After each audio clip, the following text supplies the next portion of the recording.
1200 practice.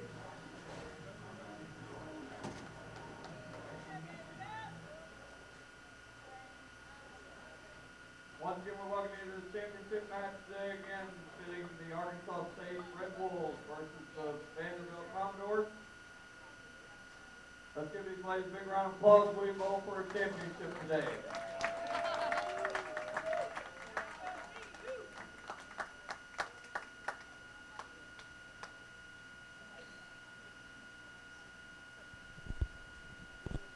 Good morning. This thing on? How's everybody doing?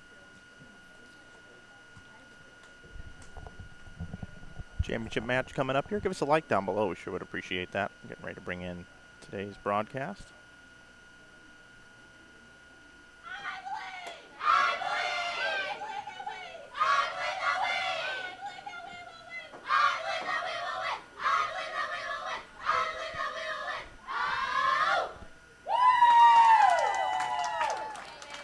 And with that, I would like to welcome you to the 2017 Southland Bowling League Championship. This is the championship matchup between Arkansas State, undefeated in the winner's bracket, taking on Vanderbilt coming out of the contenders bracket. Ironically, yesterday Arkansas State defeated Vanderbilt to advance to the championship bracket, and then Vanderbilt defeated Stephen F. Austin last night 2-0 to make it to today's final. We're happy you're with us. I'm Mike Flanagan from InsideBowling.com. I'll be joined by Greg O'Neill from the Arkansas Scratch Bowlers Tour here in just a little bit. You see that bowling ball not quite make it to the head pin. That's because they're bowling on a 42 feet in length oil pattern. Very, very long, very, very slick. It's a slick lane surface. Almost 30 total milliliters of oil on the lane. 32 milliliters of oil is a lot of oil by today's standards.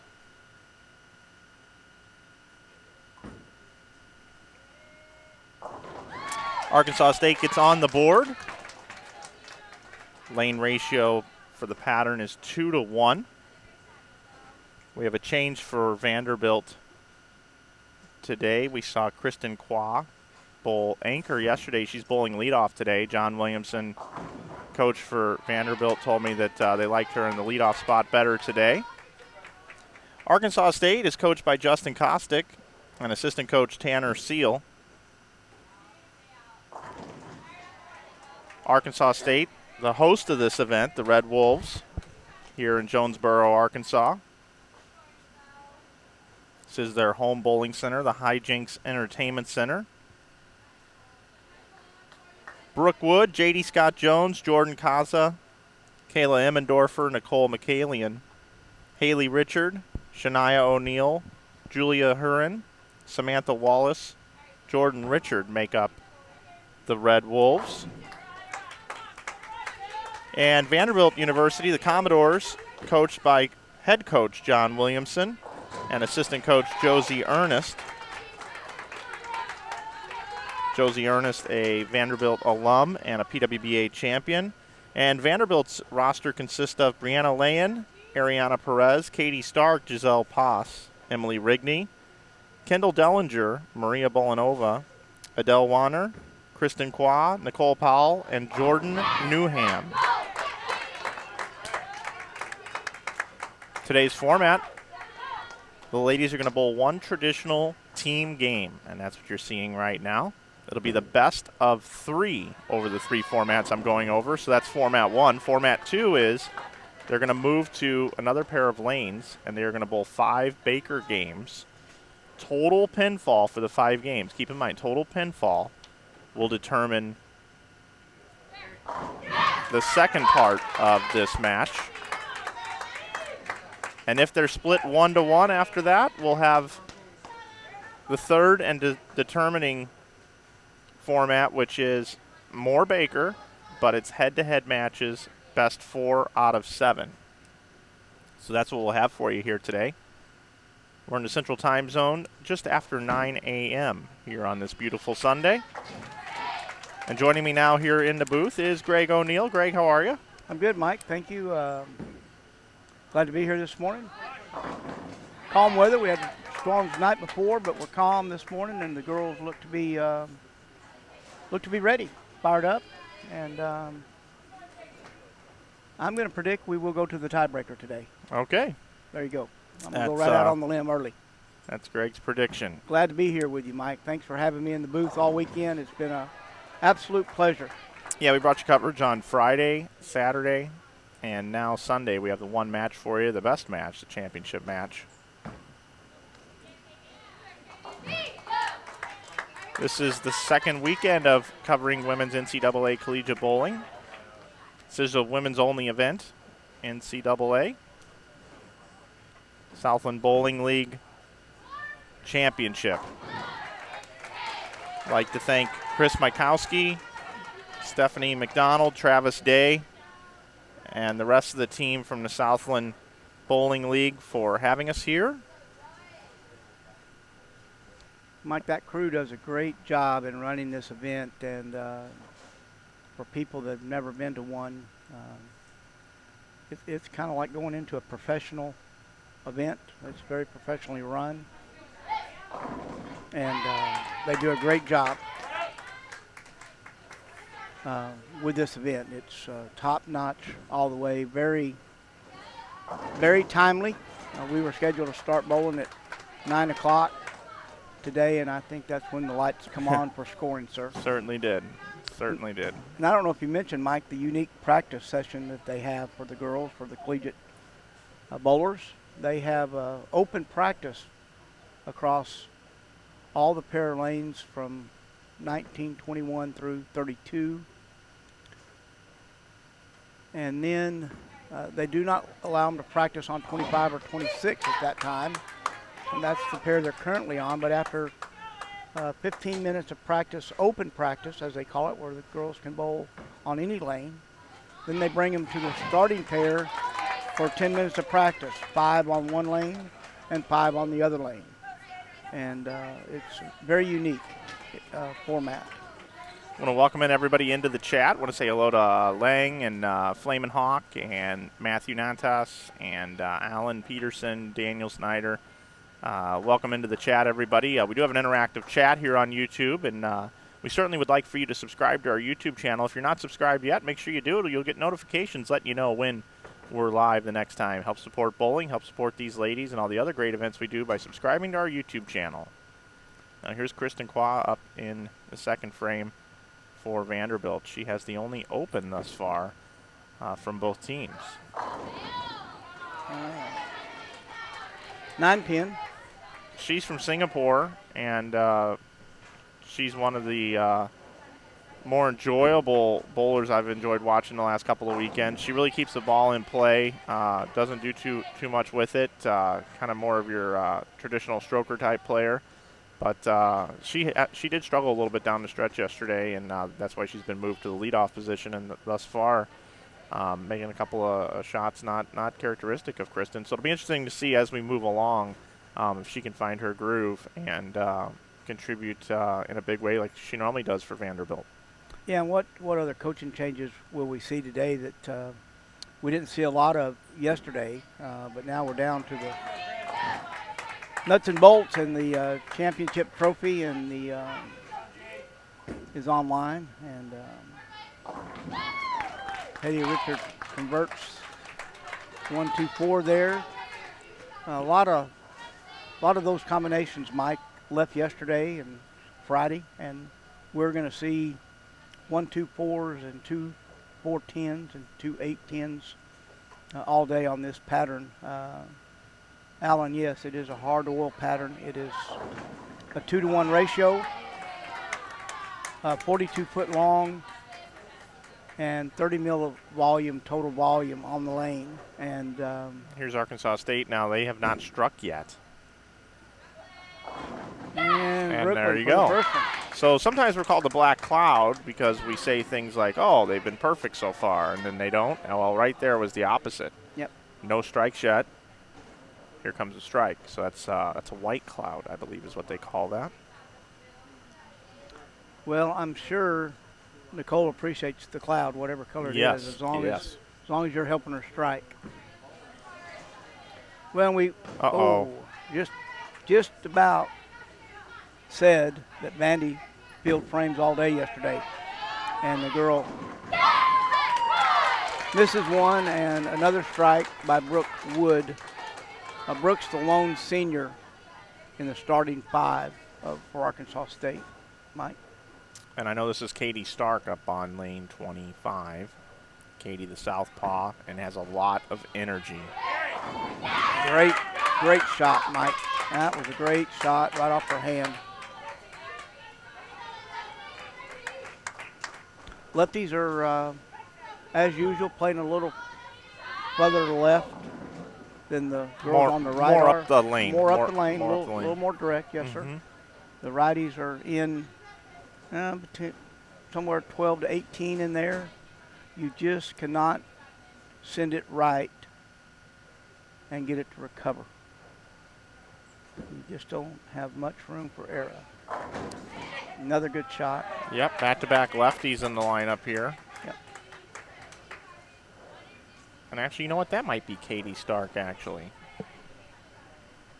I needed to check on that. Somebody watching can help us out a little bit.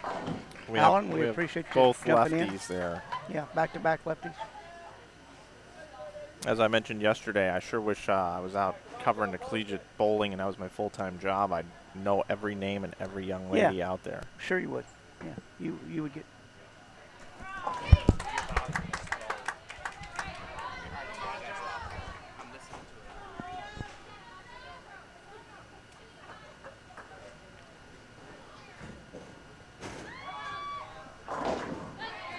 All right, comes in light for the 1-2-4. That's one of the twins. There's. Thank you, Paul. Thank you, Paul. Thought I had that. I thought I was wrong on that. Okay, Emily there Rigney we is go. the third bowler. Katie Stark is the fourth bowler. Thank you very much. Yeah, we appreciate that. So Jordan Richard up now on 26. She is. Her twin sister is Haley, the leadoff bowler for Arkansas State. Haley Richard leadoff, Jordan Richard anchor on the team.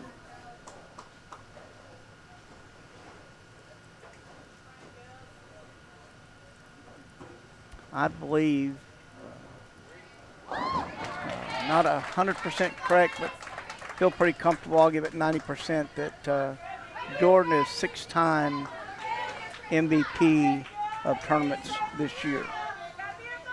And Mike, I think they've played 10 or 12 events, to my knowledge. Season starts for the girls 1st of October, and they bowl all the way through. This will be their last event before Nationals, and that will be in Baton Rouge, Louisiana, April 13, 14, and 15. Solid shot. So for those folks that are listening and watching, if you happen to turn your head from your TV or your computer or your phone and you hear a black gold, then you know Vanderbilt has struck. If you hear Pack Pride, you know Arkansas State has struck. The environment is really neat in these college tournaments. Mike, it's just so different than what we watch in most any bowling event.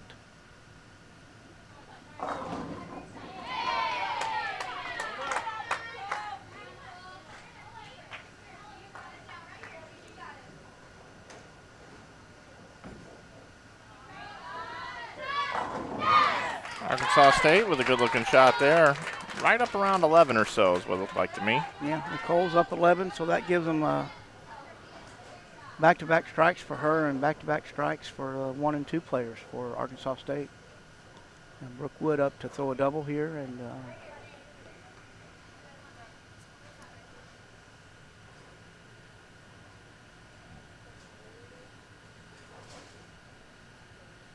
little quieter in the building today with just 2 teams. The crowd's not as big as it was yesterday when these two were playing.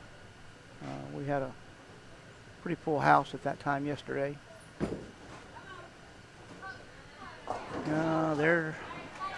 There it is. Matter of fact, I'm gonna I'm going to do a little charting over here. Mike, I'm going to do my own little paperwork.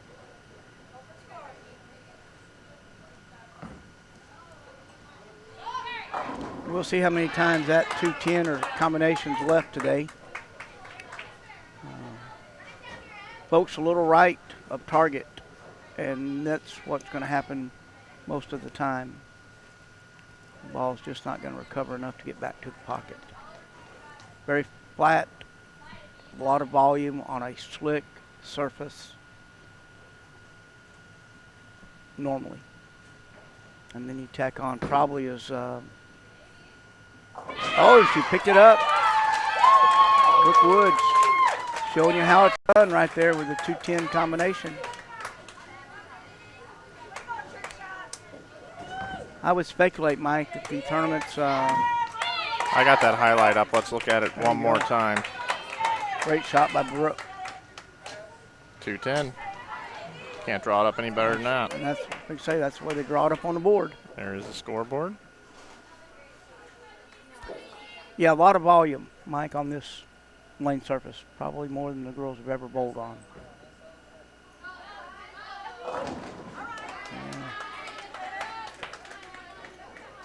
JD, 2 years ago, was Junior Team USA member. The Richards sisters are Junior Team USA members last year. Katie Stark comes in light.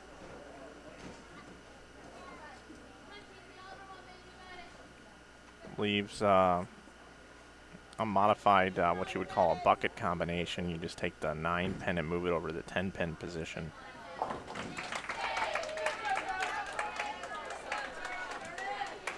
Almost through 3 frames here. Traditional team game at the Southland Bowling League Championships. Mike Flanagan here with you, along with Greg O'Neill. And almost an even match right now. Through 14 frames. As a matter of fact, it's exactly even, not counting the marks. Right. But according to the scoreboard up there currently right now, Yeah, it is that even match. 310, 310? 210. 210, I'm sorry. I should look in front of me. I told my wife, I caught myself looking more at the scoring monitors over the lanes instead of the one right in front of me. Jordan Richard leads Greek Church off a spare, so they're going to lose a little count there, and my guess will be an open. Here's Maria Bolanova. She's bowling anchor today for Vanderbilt. She bowls anchor quite a bit for Vanderbilt, and I want to give her some love. She's an awesome bowler in her own right. Awesome anchor bowler. We've been giving a lot of love to Stephanie Schwartz this weekend and Jordan Richard and some of the other anchor bowlers from some of the other teams, but Maria Bolanova anchors this squad for Vanderbilt. Mike, I've had the pleasure of Josie Ernest bowling in a couple of my events. And as I watched her bowl and as I watch the girls for Vanderbilt bowl, the arm swing is almost exactly alike on every girl on the team.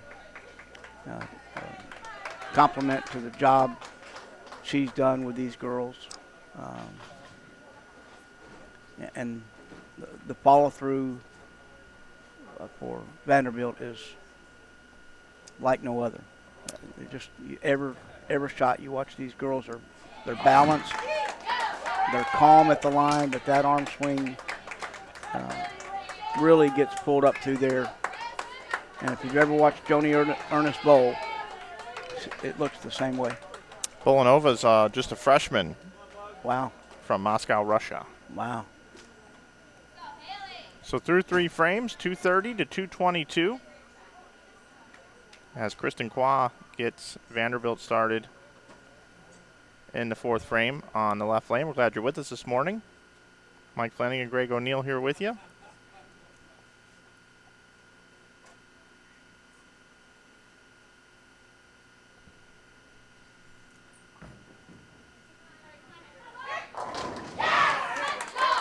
And Kristen Kwa gets on the board with a strike.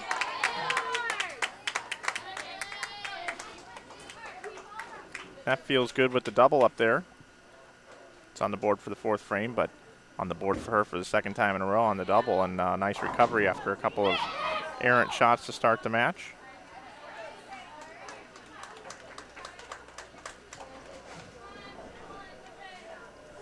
Well, Mike, I'm going to speculate we're going to be 980, 990-ish range total score here for these 5 games. Anything over 1,000 for the viewing audience is really good. These two teams will probably be high 900. And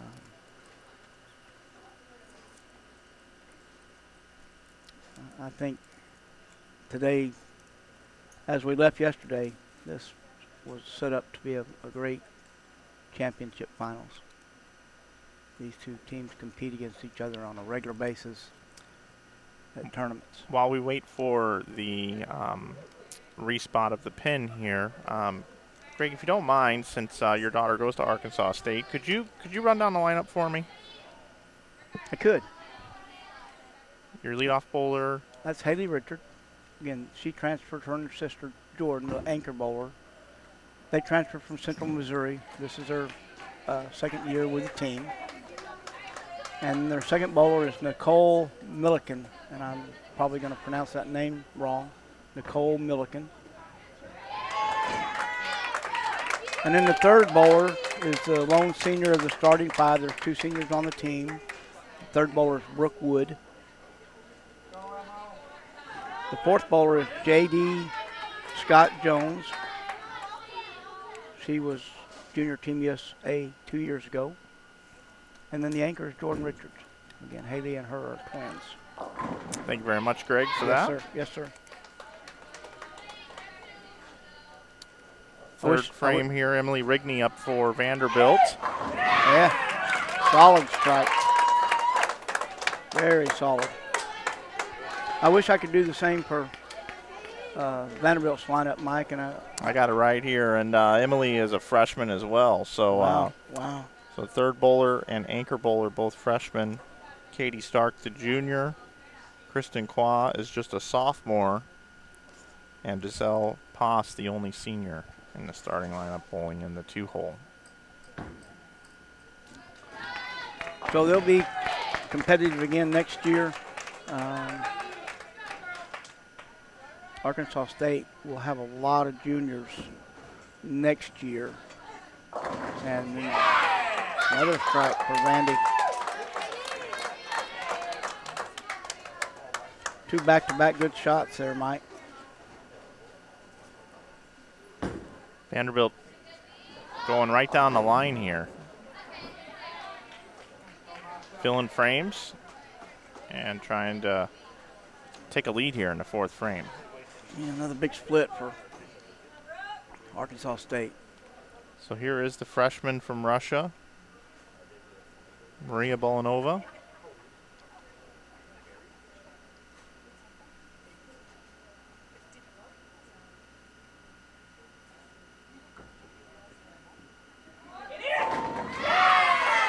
She gets a handful. She does indeed. As Vanderbilt has 4 out of 5 strikes in the 4th frame. Arkansas State, Brooke Wood gets count.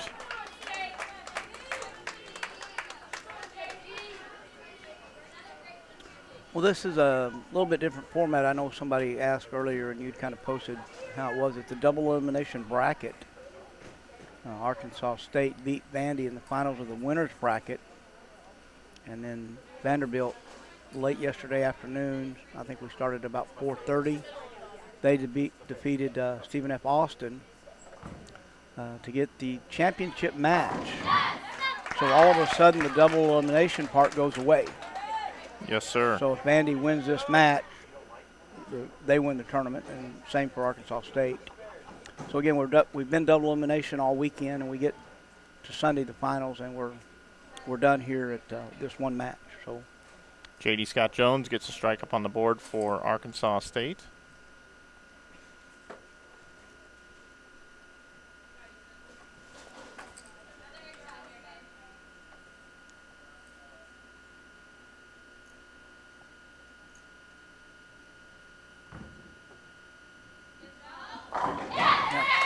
Jordan Richard with a strike. Jordan will be a little deeper than everybody else, Mike. She has great revolution. Really get your hand in the ball totally, and she is generally just a little bit deeper than everybody else on the team. JD can get in there with her, but not quite the way that Jordan does.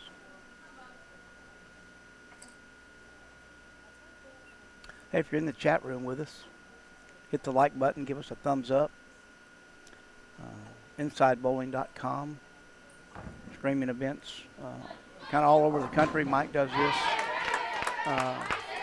as a part-time job, and he does a great job doing it. I've watched his events from my TV and computer many times, and I get to see it from a different angle. And let me tell you, there's a lot going on that this guy does, and what you see, there's a lot of hard work prior to walking in, and then what you're seeing is the efforts of somebody that not only loves the sport, but wants you to see a good product, and he delivers. InsideBowling.com. Like him on the YouTube, Facebook. Run those numbers up for us. Thanks, Greg. Inside Bowling. I appreciate it. Yes, sir.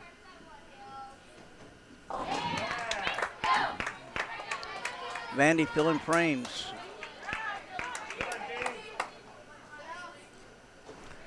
You've got an event coming up. I don't know if any of the ladies that run the tournament or gentlemen, Michael Shirley helps, Nancy Burrows and Tamara Dunning. You've got an event coming right there in my hometown, just about. I live in North Little Rock. The event's going to be in Little Rock. The Boom Doubles in April. Boom Doubles. Professor Bowl West, Little Rock, Arkansas. $10,000 first place guaranteed money, prize money. Guaranteed. And they run a big events. They run a squad on Friday night, and 2, maybe 3 squads on Saturday. And you'll have a lot of fun on a competitive shot, but you'll have a lot of fun. And Mike will be streaming that event. And the following weekend, he'll take off to Indianapolis, Indiana for the Logo Infusion IB Open. That's Mike's baby that I gave you. You gave birth to what, Mike, 6, 7 years ago? 7 years ago, yeah. There you go. So that's our upcoming live stream. For a full list of our live streaming events coming up, head over to InsideBowling.com. We have our stream schedule listed on there for you. Very easy to find. And Mike, I'd like to send you a link to my page and my schedule, if you wouldn't mind throwing it on there.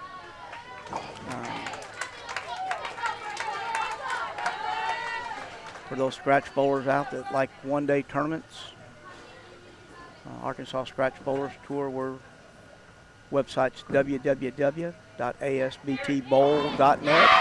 Another strike. Yep. Lefty for Mandy. That's a double for her, Mike. Yeah, Emily Rigney, that's a double. We'll see if Katie Stark can bring the doubles right down the line here. Yeah. They could stretch the lead out here a little bit. Here's Brooke Wood coming off an open. Much better shot. Much better. And the week 10, I talked about it all day yesterday, Mike. The tendency of this house is a flat 10 or a soft 10, whatever, week 10, whichever you'd like to call it. And wide left, got lucky to get just the 3-pin left. Yeah, they just go over to the gutter and they don't kick out like a lot of centers do. They just lay there.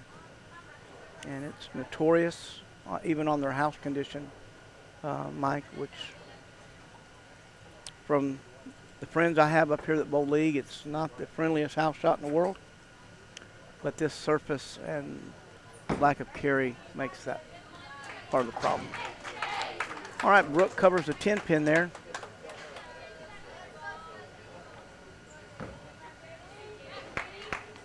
And cover the 3-pin for the lefty.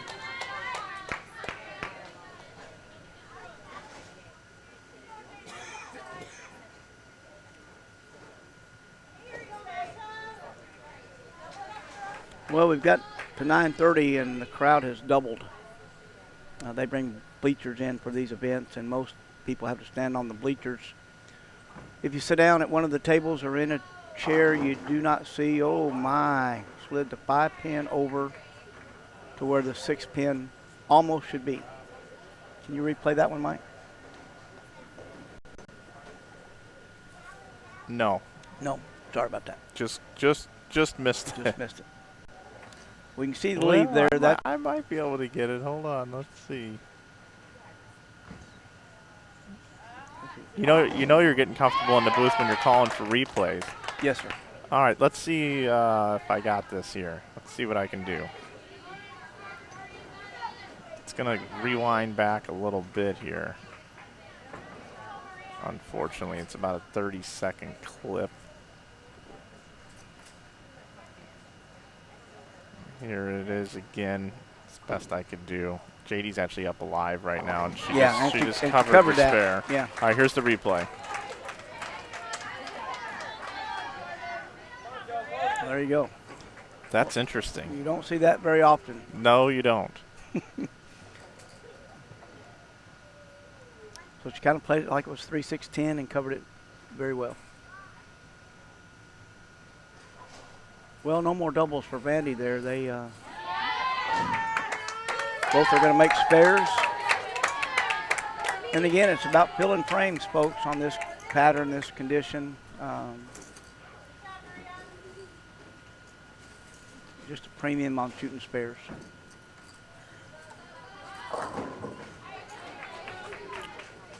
Two to 1 ratio, Mike. You just does not leave any room for error, sir.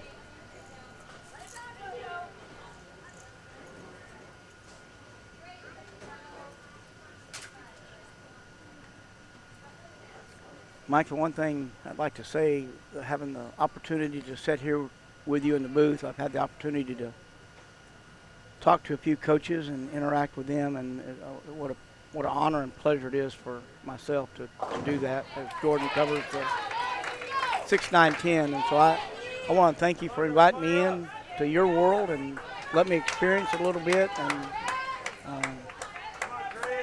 it's been an honor for me, and I can't tell you how many texts and messages I sent out Friday night, last night,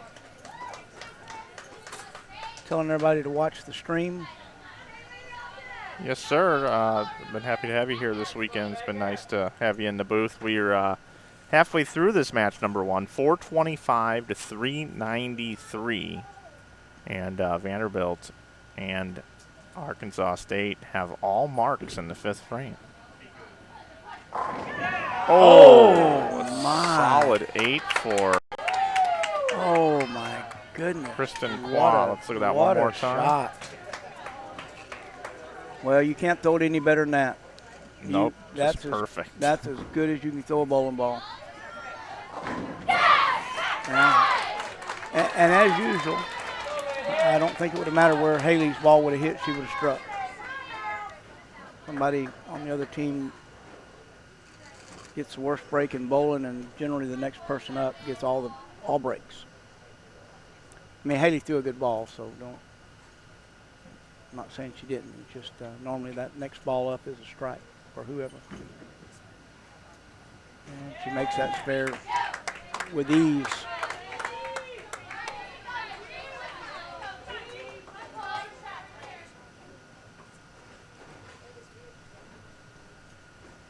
Hijinx Entertainment Center. They call it Hijinx Game Night Reinvented, and there's a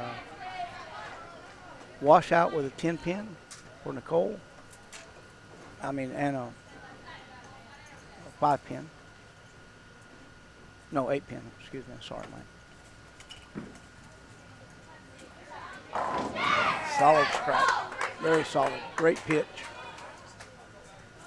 Great pitch. A lot of international flavor here on this Vanderbilt team, with Maria being from Russia, the anchor bowler, Kristen Qua being from Singapore, and Emily Rigney from Australia. Oh, my goodness. Wow. Well, collegiate bowling ladies bowling, high school bowling has picked up all across America, giving these collegiate girls a chance to go to college on a scholarship and bowling the sport they love in. And this is the stepping stone for the women's tour. And got the 7 out of the 7-10 over there for Brooke. So yeah, it's a stepping stone for a lot of these girls. For some of them, it'll be this will kind of be the end of the road for them. Some of them will step up the ladder, i.e. Josie Ernest, former Vanderbilt player, and now a champion on the PWBA, as is Liz Culkin, yeah. Culkin. And now she holds the national record 3-game for women. 890. 890. Due to social media, it was kind of neat to watch that. Sure was. And she turned around here a couple of weeks ago and had another really big set. Maybe 860 or 870. Oh. 7-pin. Tell you what, these lefties for Vanderbilt have had a really nice look to the pocket, and I'm sure they're communicating with one another. Yes. Emily Rigney and Katie Stark, third and fourth bowlers. And now here's J.D. Scott Jones. Scott Jones with a strike in the fourth and has not struck since. Did not strike in the fifth, but last time on this lane she did throw a strike, but that time now for a 6-pin errant shot. Vanderbilt with about a 50-pin lead. If you're just joining us, Southland Bowling League Championship. I'm Mike Flanagan, joined by Greg O'Neill. And this is the first game of a best-of-3 format, 3 different ways of bowling. First way here is the traditional team game. Coming up next will be 5 Baker games, total pinfall for the 5 games against one another per team. And then if it's 1-1 at that point and no one sweeps those 2, we will go to the third type of bowling competition, which is best 4 out of 7 head-to-head Baker matches.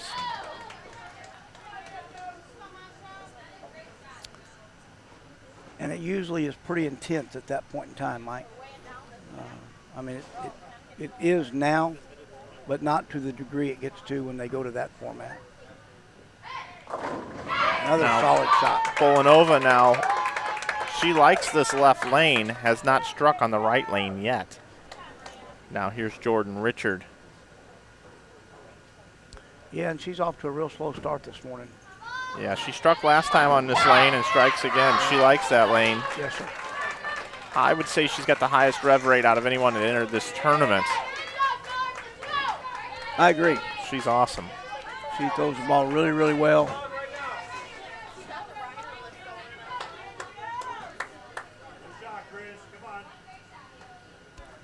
I think she'll be a force to be reckoned with. You compared her yesterday to Michelle Feldman. I think she'll be a force out on the tour when she gets there. Well, she's certainly got the pedigree to do so. Yes. It's just a matter to see if she can put it all together. Once you step out there, yep. We've seen a lot of talented collegiate players not make it on tour, yes. And we've also seen some of them with the perfect resume go on to be Hall of Famers. So, well, the great thing for these college lady bowlers, through the nose there, 4-7-10. Mike, they never play on house shots.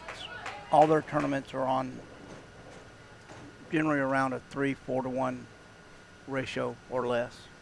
And so they practice during the week. 1, 2, 4, 8 for Haley Richards. They practice on a condition every day they practice. And I know for ASU they practice here at Hijinx, and they get a pattern laid out. Generally, whatever the tournament pattern is that they're going to bowl on for the week or 2 that prior to that, they practice on that pattern. And so these girls are used to seeing tough conditions. And I know Chops there. So Arkansas State struggling this morning.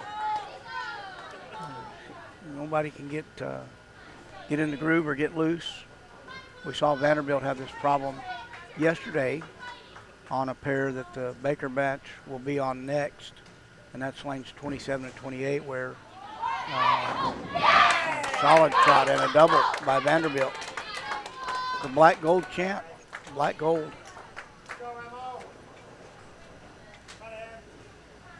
.567, 504. And put 4 in the pack pride from Brookwood.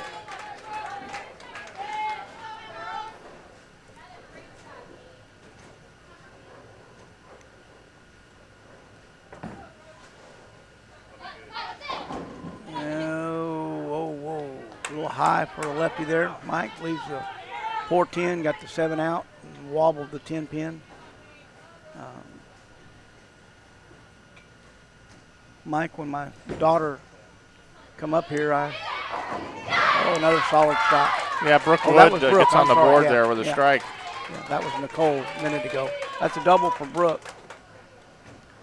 These girls have workouts other than bowling.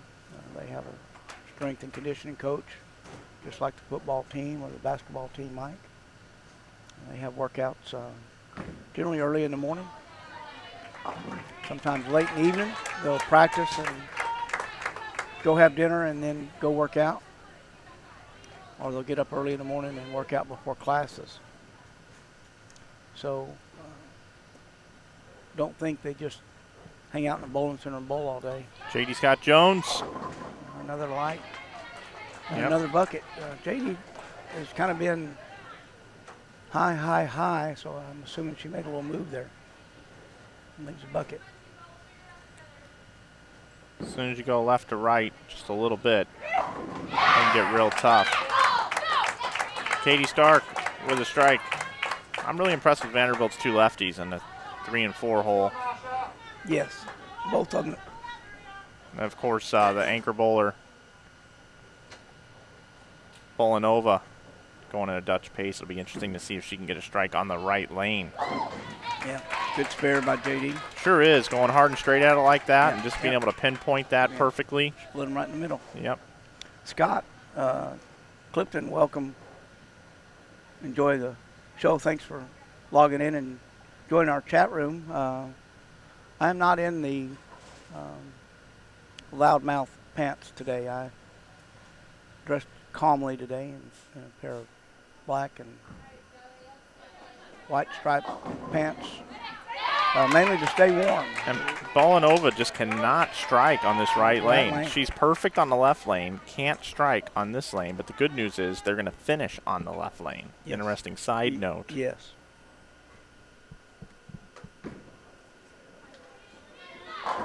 Oh, another solid shot there. Yeah, Jordan yeah, she has not been able to get a strike on this left lane. She struck twice on the right lane, still bidding for her first strike on the left lane. That was a solid shot there. Ring 10, great ball. So if you take the two anchor bowlers and just put them on the opposite lanes, we're going to have a good score. We'd have a really good score, Yes, sir. Yeah, Mike, I encourage people that are watching, especially you young people that are in training mode and learning mode, watch the girls' arm swings, watch how still they keep their head and how well balanced they are at the foul line.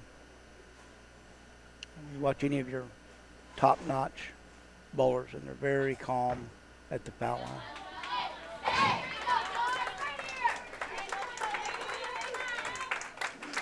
Had an interesting chat with Josie Ernest after we were done yesterday, and she talked about where she was her freshman year and where she is now, and how much improvement the college experience gave her over those years, Mike. And she didn't mention the name. She said she had a young lady on her team that kind of reminded her freshman year, and wasn't sure if she was going to be able to do some of the things. And Josie pulled up video and said, okay, look at me when I was your age. and look at you and look at me now, and this is where you'll be if you keep working at it. And great shot. Kristen Claw. Great shot by Kristen Claw. Absolutely 10 in the pit. Pured it. Haley Richard comes in light. 210 or 2.8. Mike, she's just struggling. I think she just had one strike today. Is that correct? Or Two. Two, yeah. She's got two. She's got strikes in the third and the sixth, and her sister also only strikes in the fourth and the sixth. So, yeah, Haley is ideal leadoff bowler. She rarely opens. Another great shot. Another great shot. I think that's a three-bagger.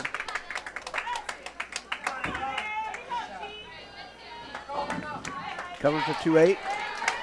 And Giselle Poss quietly sneaking into bowling the highest game here on the pair if she can keep striking. Yes, sir. It's always nice when your two-hole bowler has 3 in a row. Yes. And they get their back-to-back lefties. I like to call the two-hole the secret weapon. Here is Emily Rigney now up. Southpaw. Been bowling a really good game. Got that one in right off her hand, Mike. That was right immediately. Crosses over for the 7-8. See if she can pick up this marginal split here. And a crossover for Nicole. It's interesting, both ladies made almost identical shots. One left-handed for Vanderbilt, one right-hander for Yes, sir. Arkansas State. And one bowler leaves just the 10, and the other bowler here leaves the 7 and the 8. Emily here leaving the 7 and the 8. And I would say that there's about a 65% chance that she's going to convert this split. Looks good. She's got it. Got it. Great shot. That is how you pick up the 7-8. Hayes 321. Yes, I believe all the collegiate bowling teams have the fitness coach and workouts that go on. I mean, we talked about this yesterday. Oh, out of the gutter, and that may have a chip in the ball when it comes back. It took a hard left turn right in front of the 10 pin. There's Katie Stark now up, looking for a double here, coming off of an open from Arkansas State. You can really feel the momentum shift here. Good shot. Great shot. Great shot. And there's nothing worse than missing a single pin spare, and then your opponent goes up and throws a double like that. And Vanderbilt travels well. They have a lot of people here cheering them on. Yes, they do. They're about 4 hours. Is that another 2-10 combination? It is. 2-4-10 here 2-4-10. for Brookwood. And now Maria Bolanova going up here on her good lane. She's been perfect on lane 25. It's quiet in here all of a sudden, Mike. Sure does. Oh, that's left to target. Yep, got in a little bit with it. The 2-to-1 ratio just doesn't allow you. Can Wood do it again? No. Yeah, you just can't. 2-to-1 ratio just doesn't have any kind of hold either way, going or coming. And you've got to be pretty accurate. Arkansas State now down, approaching 100 pins. Yeah, I don't know, Mike. I don't see it happening. I think we can put the check mark. If we were broadcasting a political event, we would call this match. We're not, so. Covers the spare.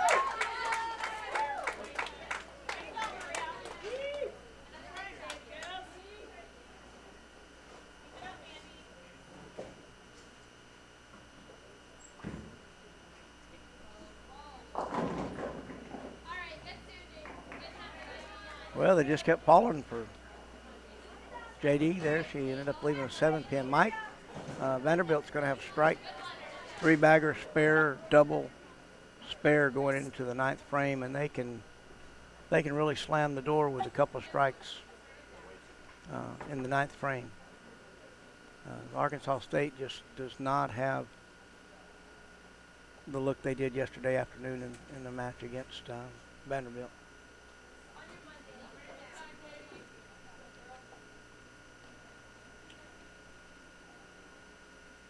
I think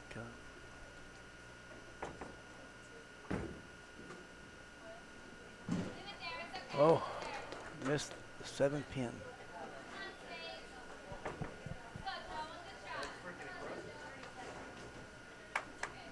So a really rough 8th frame here for Arkansas State. Yeah, just going to pretty much seal the deal. The air's kind of been taken out of the building, and they're scurrying around, making ball changes or talking and making trips to the dressing room for them or their locker room, make some adjustments, Mike. Haley really, Jordan likes this right lane. Yes, sir. She does. But I don't think it's going to be enough. Mike, it's going to be on ASU to win the 5-game Baker total to extend this match. Well, with the talent we have here, I know it's a tough pattern, but a lot can happen here. You know, if we see a flip-flop of what just happened here in the 8th frame, per se for the other team in the 9th frame, you know, right now it's about a 60-pin lead according to the scoreboard, more like 90 with the strikes that are on the board. But yes, sir. In this demanding condition, a lot can change in 2 frames. We do have that 10th frame where everybody will throw 3 shots. We'll see what happens. Here's Kristen Qua for Vanderbilt as Arkansas State is having a bit of a huddle and team meeting and regrouping about what's going on here. You can see it just there on the left side of your screen. I would imagine Kristen's going to complete this frame before anybody gets up on the approach even for Arkansas State as they're discussing strategy and having a little team meeting. What they should do. Yeah. They were talking a little bit into that last frame, Mike. Obviously, we can't hear their discussion. They were moving around and shuffling things. I see Brooke bringing a different ball in. So we'll see. We'll see what changes that they're making.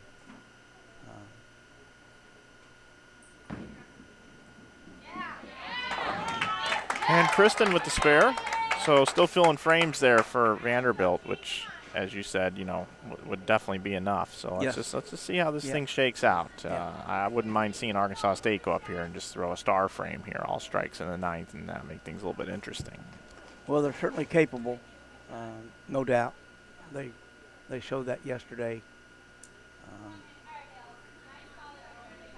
And the group of girls not up are still kind of in debate on what. There's a strike to get us started for Haley Richard. There's your first one. So there's 1 out of 1 here in the 9th after the team meeting. Mike, I'm not 100% sure, but I believe Haley made a move left that shot.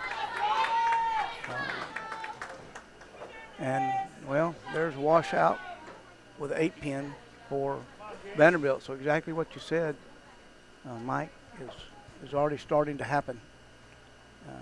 If you can give me a set of numbers, I'll buy a lottery ticket when we leave here today. Oh, wrap 10 for Nicole. That was a good shot. Good shot. And I think she moved in too. That may have been the discussion. Get everybody in a little deeper.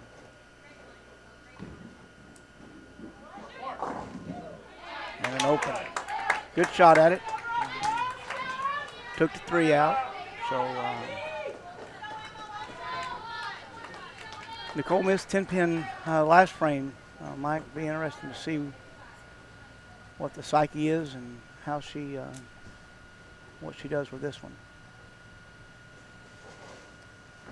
And if you hear noise in the building, that's the air conditioning kicking back on as Mike, you see a missed 10-pin. Same thing she did last time, missed it right on the right. And for the folks watching, yeah, these are very talented young ladies. Great shot right there. I can't stress enough the amount of oil on the lanes. 30 mil volume. Most of your house shots are probably 17 to 20-ish. You know, it gets heavy at 23, 24, 25.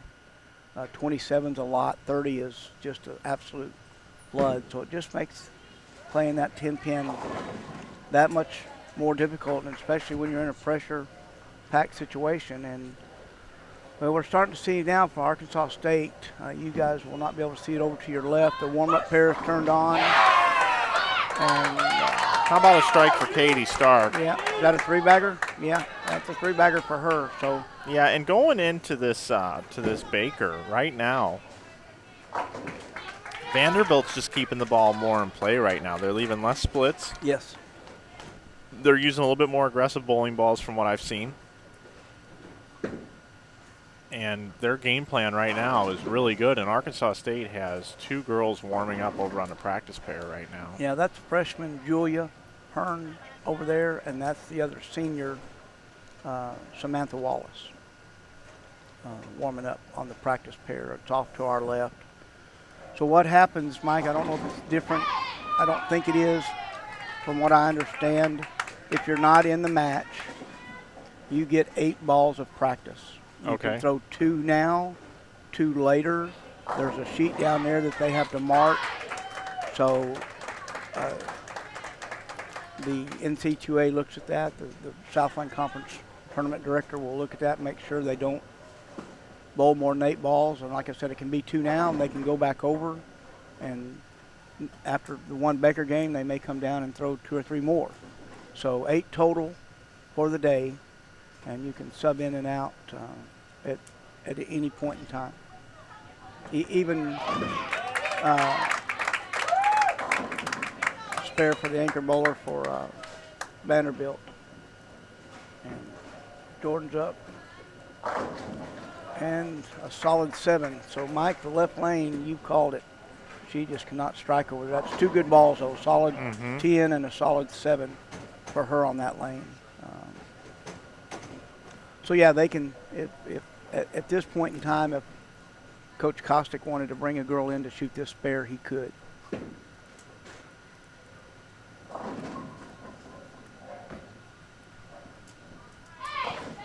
And she covers that.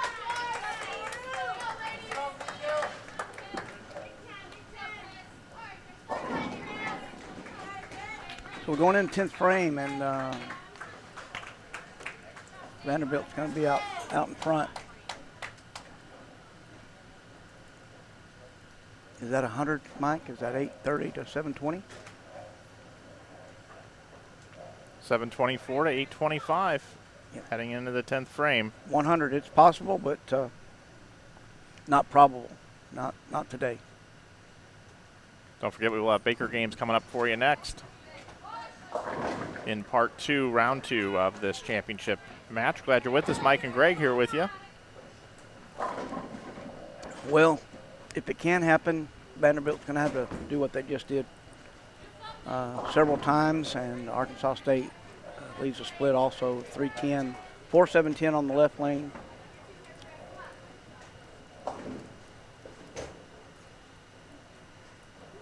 Mike, I think it's neat when you mentioned the around-the-world talent that Vanderbilt has on their team.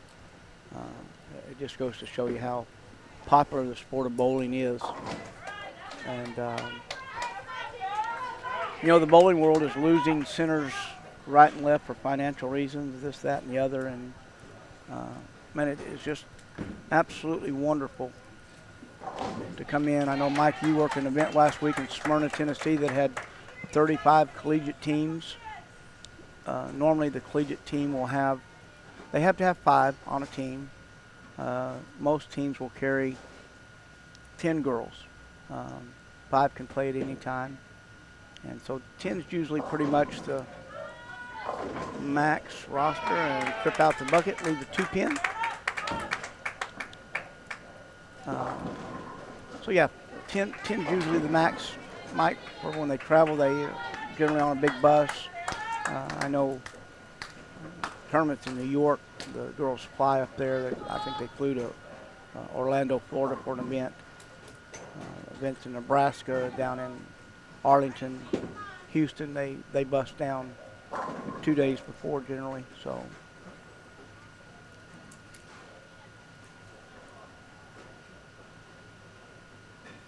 And like I said, for those that just jumping in the chat room, these girls started their season October 1st. And we'll end it 3 weeks from now. April 13, 14, and 15. Pair by Vandy, number 2 bowler.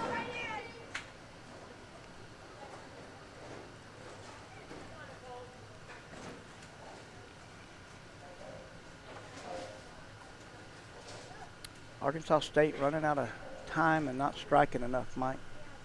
When you're 100 down going into the 10th, you can't have anybody leave anything. I'll be curious to see if there's a strike. I'll be curious to see if one of the 2 girls practicing comes in here. Vanderbilt now has 2 girls down on the practice pair also. Yeah, they're going to go to lanes 27 and 28 next, and 27 and 28 yesterday. These 2 teams took each other on, and oh my! And that's where I think I've got the score wrote down from that, Mike.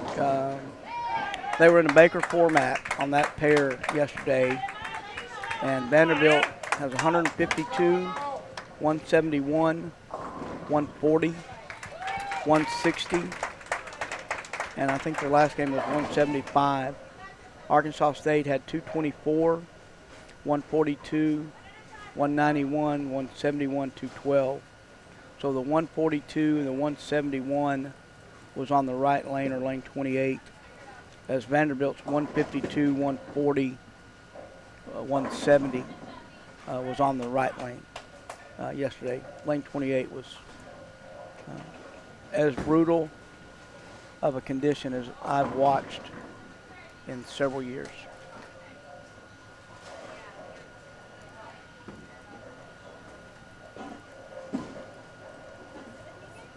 I'm sure neither team is excited to go back there for more Baker matches.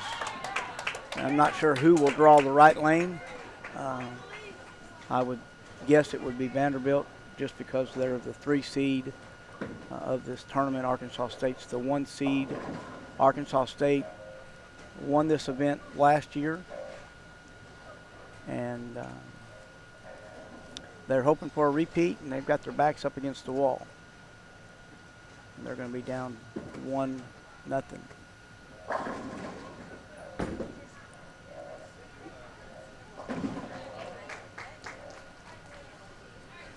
Vanderbilt goes for a 3-bagger here. Oh no, I'm sorry, shooting was fair.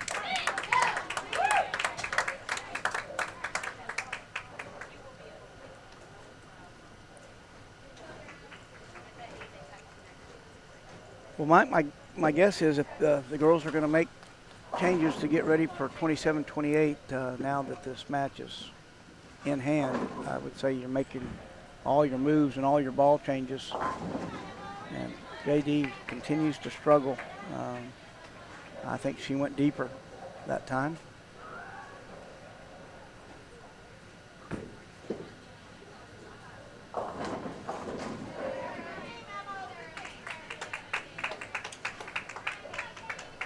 Again, I can't stress the difficult of the pattern as you folks watch these girls bowl.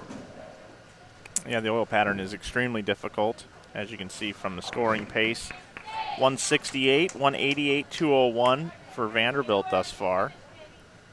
Possible 223 for Katie Stark, and a possible 207 for Maria Bolanova. For Arkansas State, 172, 178, 159, a possible 170 for J.D. Scott Jones. And one of the best female bowlers in the country, only 189 left for Jordan Richard.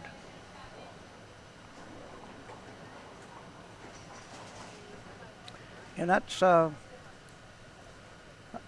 pretty par for the course, Mike. And there's a 4-bagger. I think the lefties are both going to shoot 200, didn't they, Mike? Yeah. 201, Yeah. going to be in the 200s here, and I've kind of been talking about that as I was kind of watching the lines go, you know, the way everybody's attacking the lanes, and that kind of straighter up the lane and being able to communicate between the third and the fourth bowlers there for Vanderbilt. Yeah. That's really been the difference in this match, because if you look at the right-handers, 168 versus 172, very similar between the two teams for the leadoff bowlers. Second bowlers 178, 188, very, very similar. Right. But then that's in that third bowler you saw a 201 from the lefty from Vanderbilt and a 159 from Arkansas State, from a very, very good player in Brookwood.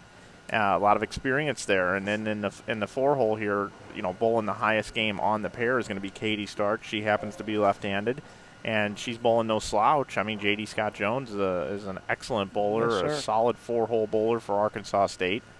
And then, just about all the anchor bowlers where Maria's got the best of Jordan so far. So, as you can see, Katie Stark, she's bringing it. And 223 for Katie Stark is going to help bring the team to a 1-0 lead here to start. Well, it certainly made a difference. Again, I don't know if you remember earlier when we started the match, I said we'd get to around 980. And I think they're going to be knocking on that door. Arkansas State will finish at 856. And that's pretty typical of what we saw yesterday for the most part. Crossover 510. Yep, 856 for Arkansas State on the board, and Vanderbilt is going to be around 970-ish with a spare. Yeah, Arkansas State, nobody shooting deuce, and 2 shooting deuce for Vandy, and they're both on the left side of the lane. And shooting deuce, I like it. Shooting deuce.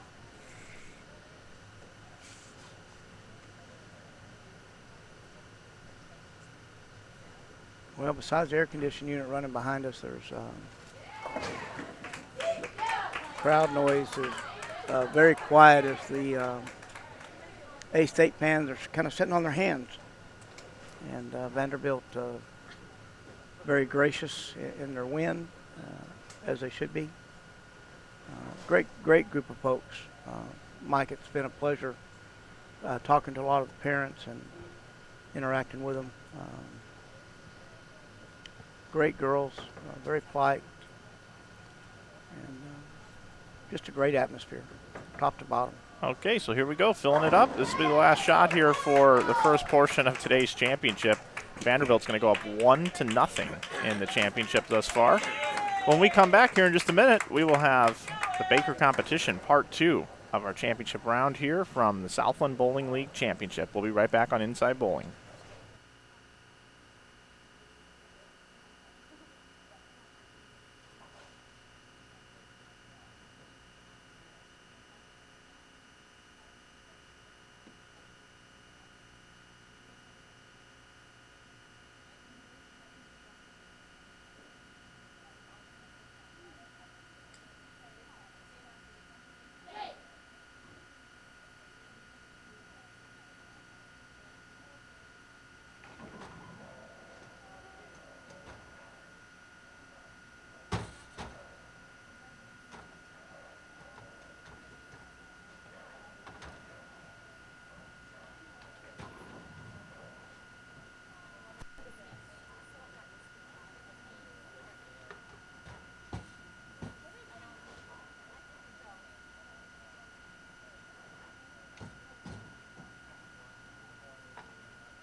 Action underway here in Baker competition. Mike Flanagan here with you, 2017 Southland Bowling League Championship. This is the Baker portion. So we bring in our scoreboard now.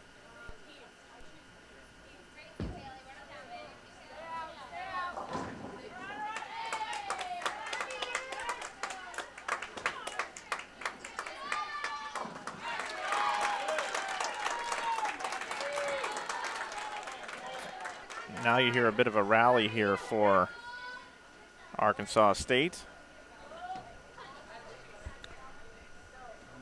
Vanderbilt up 1-0 thus far in the team traditional portion. It'll be all Baker from here.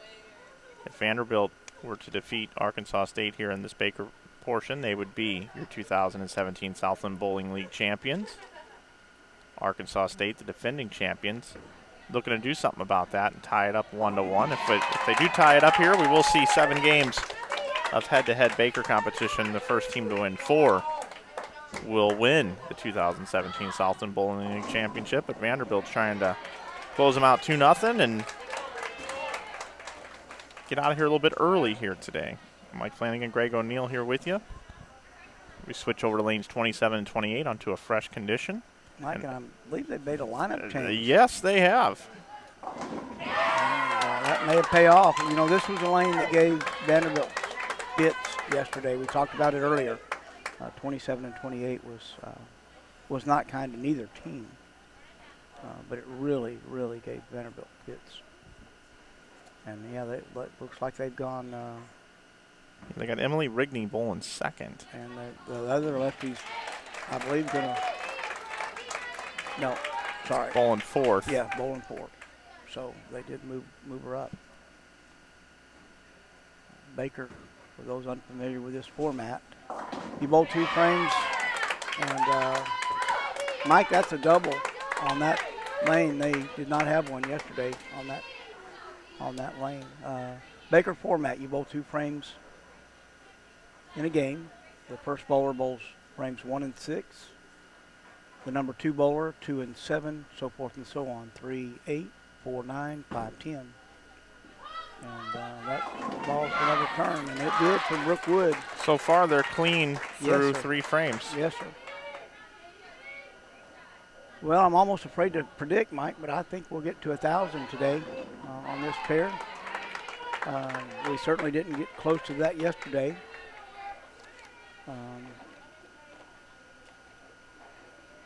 But there's a little bit more on the line today, and I think the numbers will be a little higher. Again, Arkansas State's backs up against the wall. We'll ride a target. 1-2-4 for JD.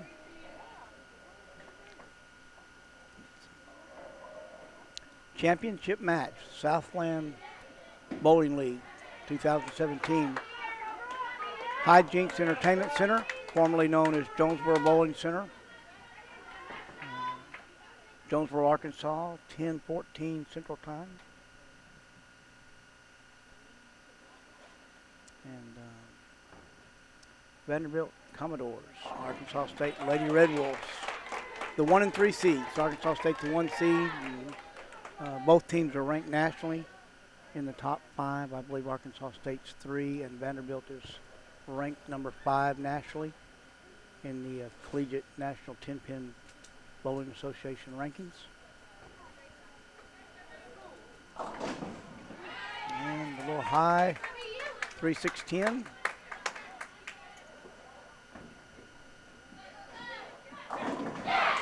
And this pair for Jordan Richards, she made it look easy yesterday.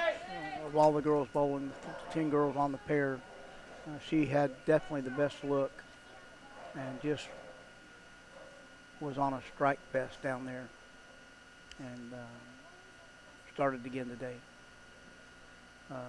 Mike, she threw some really good shots over here on 25 and 26 that didn't strike. 10 conversion, filling frames. Been kind of our theme all weekend. And a double. Jordan's twin, Haley Richards, follows her up, and Mike and I can only imagine the excitement and pleasure of bowling with your twin sister and both being as competitive as they are and as good as they are.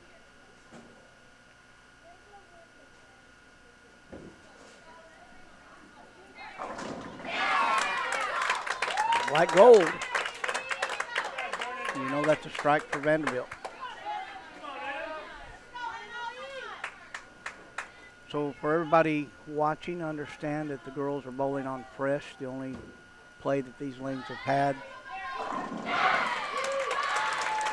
And Nicole gives Arkansas State a 3-bagger. The only play the lanes have had are the practice. They have open practice, except on 22, move to a fresh pair. We'll move to another pair. We'll come back to 23 and 24. If we go to the tiebreaker match, which is best 5 of 7.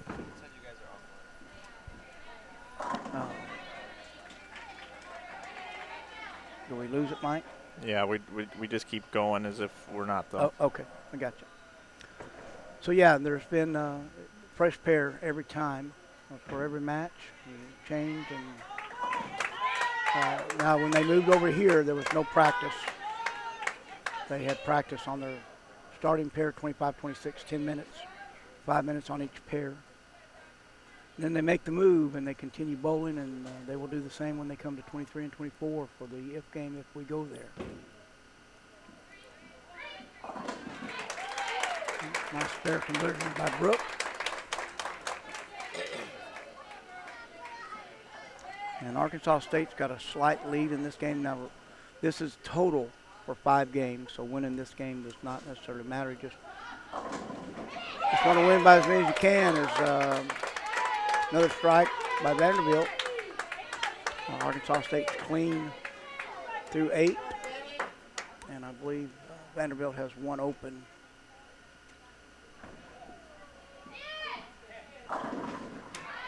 Solid 10 by JD.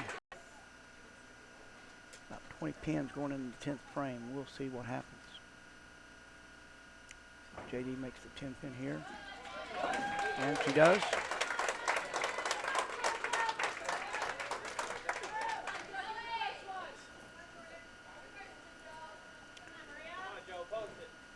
So our delay, as we look at the monitor, is the graphics that come up when the ladies make a spare strike. We get the traditional graphics. 175 in the 8. And Vanderbilt now has a 3-bagger. First ball on the 10th was a strike. So Arkansas State's maxed at 225. And Jordan Richards light and leaves the bucket. And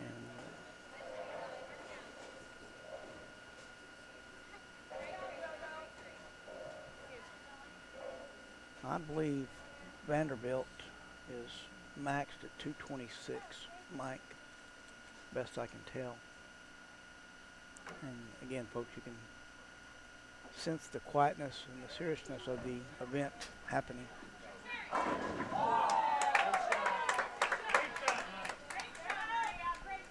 A solid 10 there. Sorry about that. I didn't realize Jordan had the 8-pin there also. She had left the 258, and she converted. So Vanderbilt's going to shoot 216. Or did she leave a 710? No, just the 10 pin. And Arkansas State's going to shoot 212 as the air conditioning unit kicks on behind us. You hear that rumble? Yeah, things just got real weird in here. 216 for Vanderbilt. Possible 212 for Arkansas State.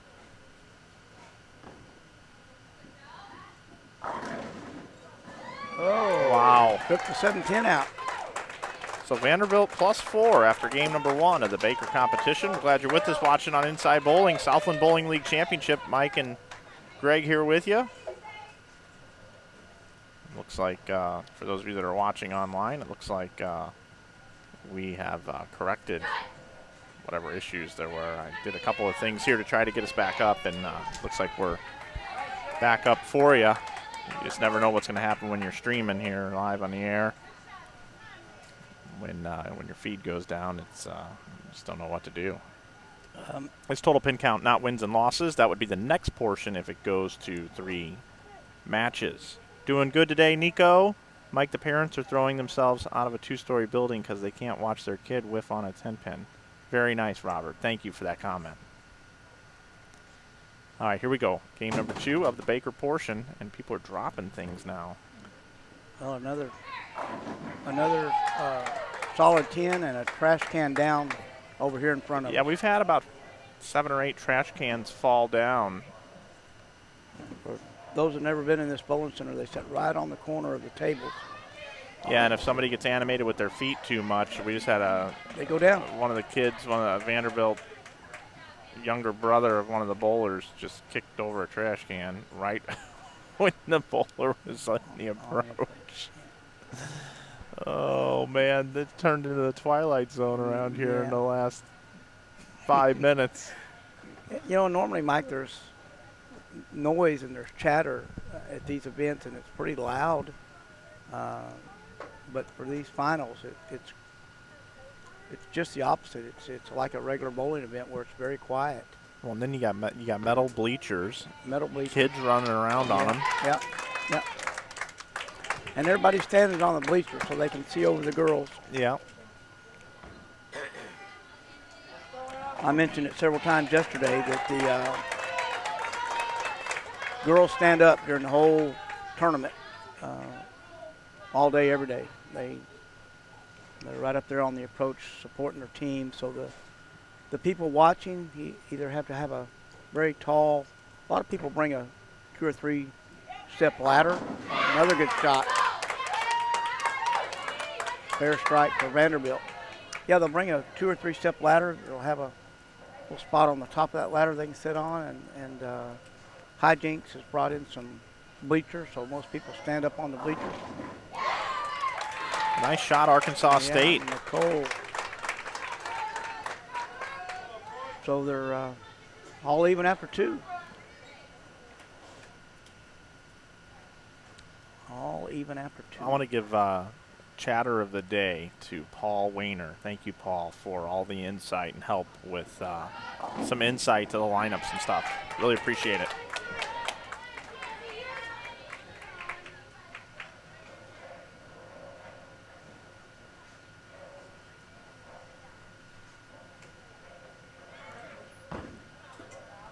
Brooke Wood. Great shot. Knocking down 10 pins. Great shot. You know, it's a great bowling name. Brooke Wood. Yep. Yeah, we had a former Razorback running back. Went professional, played for several teams, maybe at Dallas now, Darren McFadden. He used to say, bring the wood. They would bring the wood. They had a big axe that they would bring on the field and bring the wood. That was his cry. And Brooke Wood is knocking down the wood. Oh, she's going to get lucky? No. Good shot, though, by J.D. Scott Jones. Again, she was a junior Team USA member 2 years ago, Mike. She's a junior this year. The majority of the team is. The only senior on Arkansas State is Brooke Wood in this lineup currently. And we left the target. That's, you know, Mike, I think that's really the first bad ball we've seen her throw today. She's been in and around the pocket all day. She just got a little left and slid right by. It happens on a 2-to-1 ratio with 30 unit volume.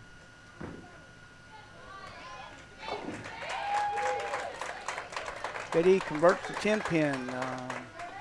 Hey folks, if you're watching, jump in the chat room. If you got to ask questions, feel free. We'll answer them best we can. And we appreciate some people helping us answer questions as she covers the 136.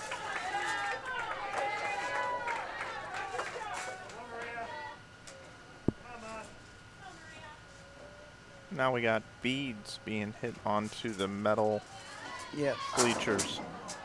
Good shot by Jordan. Wrapped in there.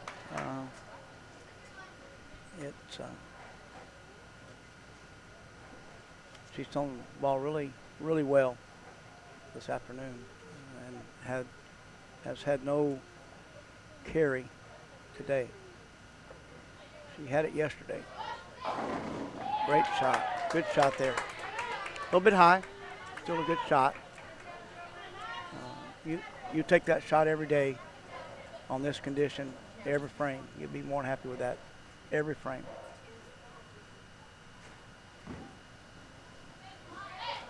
All right, Jordan with the spare.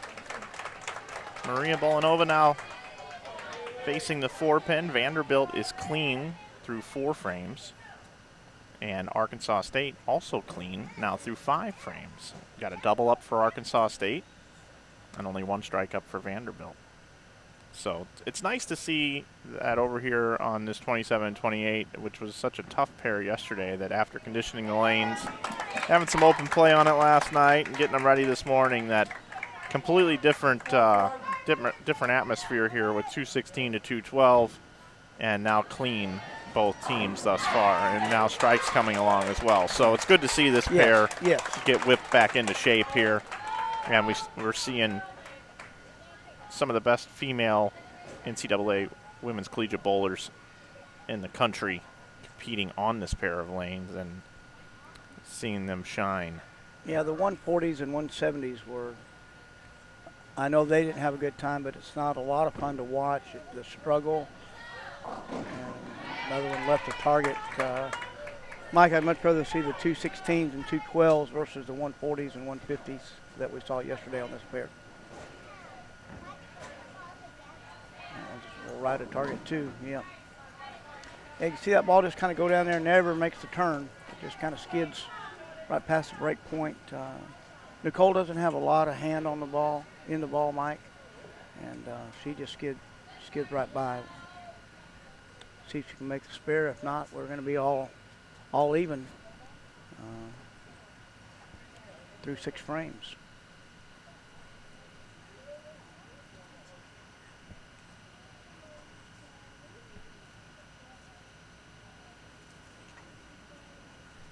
Vanderbilt shooting 610 here.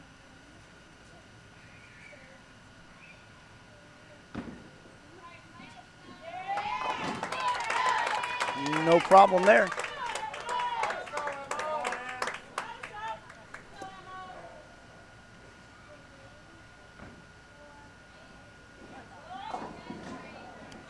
Well, it takes 3 off. So our first open between the two teams in the second game of Baker competition. Remember that Vanderbilt defeated Arkansas State in the first portion of this, so they're up 1-0. If they were to win this Baker portion, Vanderbilt would be your champions. If not, if Arkansas State can tie it up 1-1, we'll have a best of 7 Baker competition for you over on lanes 23 and 24. Greg O'Neill joins me in the booth. I'm Mike Flanagan. And the big change for Vanderbilt's lineup from the traditional team format is they had Kristen Qua leading off. Now it's Jordan Newham. Emily Rigney moves from the 3rd position to the 2nd position. Giselle Poss moves down to the 3rd position. And Katie Stark continues to bowl 4th, and Maria Bolanova bowls 5th. So, well, she liked something she saw in the traditional games, Mike, and she wanted to get the best punch in the Baker match she could. And, you know, that's part of when I talked to Josie yesterday of watching these coaches and how they do things. It's very interesting as an observer and to see those changes like that. They have a rhyme or reason. I mean, they're with these girls from the 1st of October through the middle of April, and they get a feel and understanding.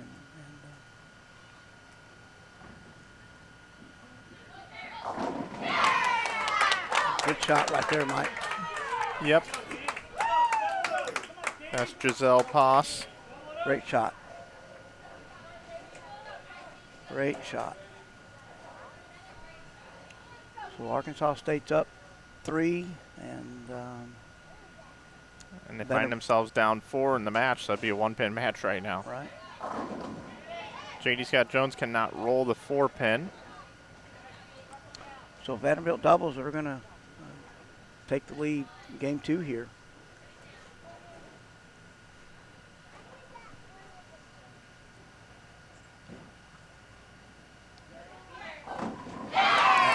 Good shot.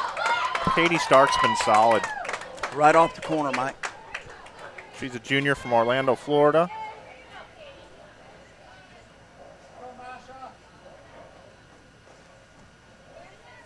I will say, from watching what they've done with the lineup, this is the first time I think I've ever called an event where Kristen Qua was not in the lineup in the last 2 years. Wow. Not in the lineup, and bringing in Jordan Newham to lead off for Vanderbilt. And I find it interesting too that he broke up the lefties. Coach John Williamson and assistant coach Josie Ernest, Emily Rigney bowling second and Katie Stark bowling fourth, and having the 2 lefties back to back in the traditional team format worked out really well for them. Interesting that they made that move and put Giselle Poss between the 2 of them in the 3rd position. But so far, working out really well. And a 3-bagger. Yep. And just as I say that, Giselle with that strike set up this 3-bagger, and Katie Stark continued it with the double, and now Maria Bolanova, the freshman from Russia, Moscow, now with the triple there, and looking to extend the lead over Arkansas State through 2 games of this Baker total pinfall portion of the Southland Bowling League championship match here from Jonesboro, Arkansas, home of the Arkansas State Red Wolves. This is where they practice. They should know the center better than any other team in here.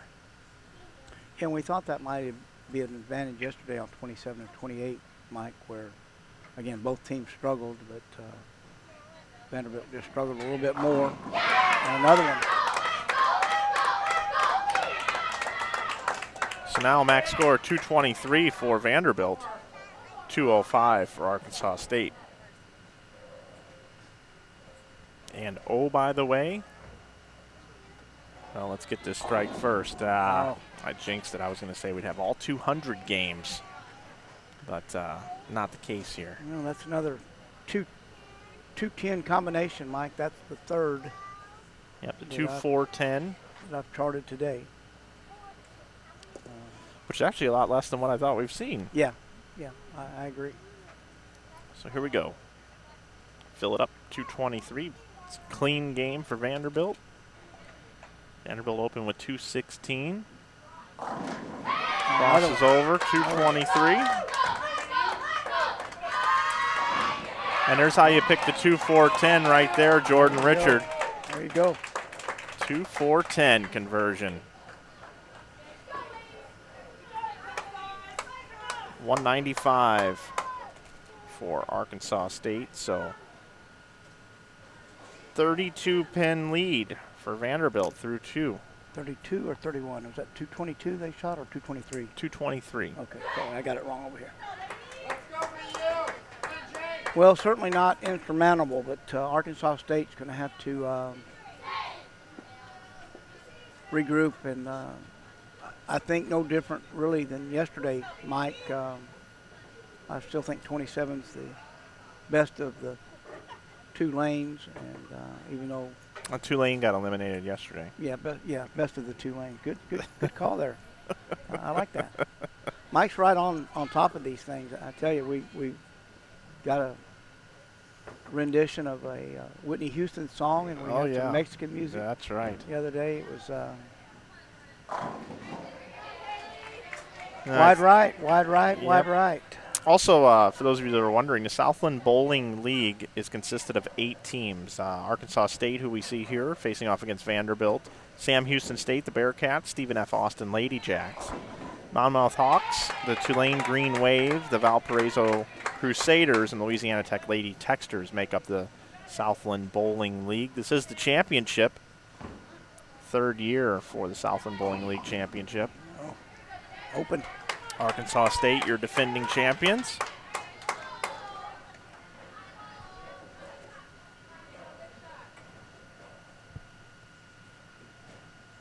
like to say hello to all 150 people watching right now. Wow, great crowd. We appreciate you.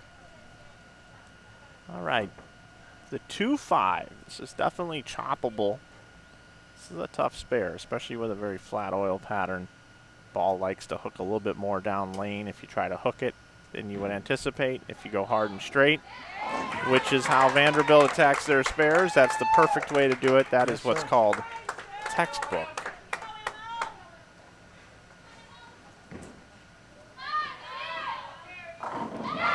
Good shot for Nicole. Nicole. Maybe bring a little life back. Mike, I was starting to see some slumping shoulders and head down for some of the Arkansas State players. As Nicole McCallion hails from Macomb, Michigan. And that was Emily Rigney there with the strike for Vanderbilt. And a double for Brooke. Mike, I know you've got where they're all from. I think the majority of Arkansas State girls are from up north, either.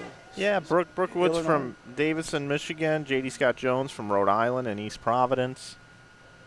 Nicole McCallion from Macomb, Michigan. Haley and Jordan Richard, both from Michigan as well. Yes. 10-pin. And if they're Detroit Red Wing fans, they didn't have to really change their color scheme at all to go to Arkansas State, the red and the white. That's true.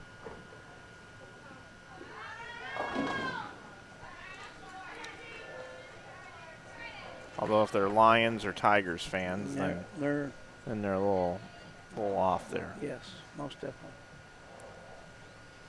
I kind of like what Pittsburgh does. They keep it real easy for you. The Pirates are yellow and Everybody's black. black and- yeah. It's just very, very simple. Yes. Makes a lot more sense. I'm a Cardinal fan, so and- having the Cardinals and the Blues and our rivals being the Cubs and the Blackhawks, complete opposites. Yeah. Even the Penguins in Pittsburgh are Yes, they are. black and gold, Yes, they are. or black and yellow. So yeah, all three teams in Pittsburgh are. I believe the College is as well. I think you're right. JD shooting the bucket along with 7-pin, and she covers it. I know it's just a 32-pin lead through 2, but lefties continue to be hot. Arkansas State just cannot afford many opens at this point in time. Mike, they're going to have to stay clean for 3 games, in my opinion, in order to make the comeback. They picked up 10, and that's what they need to do each game if they're going to send this to overtime, as we call it. Solid shot by Jordan Richard. Very solid.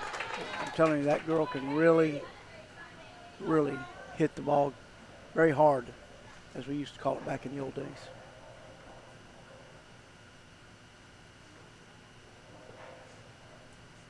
And it is dead quiet in here between shots. There it is. Soft, week 10, Jonesboro Hijinx Bowling Center now offers the bowlers and has for many, many years.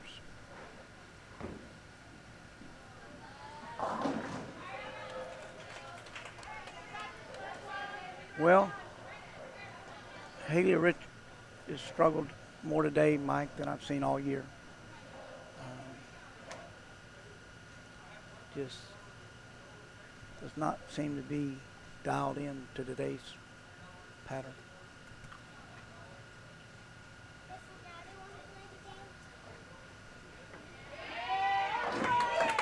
Dylan Cranes, 10-pin spare for Vanderbilt.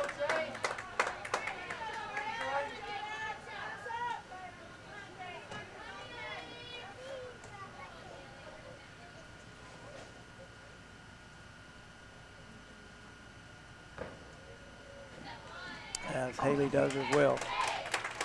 I mentioned it early, Haley is probably one of the best leadoff bowlers I've seen. She is so consistent. I know she's had a rough day today, but she's very consistent in her spare making, and she can get on stringing strikes. And when she does, this team gets on fire.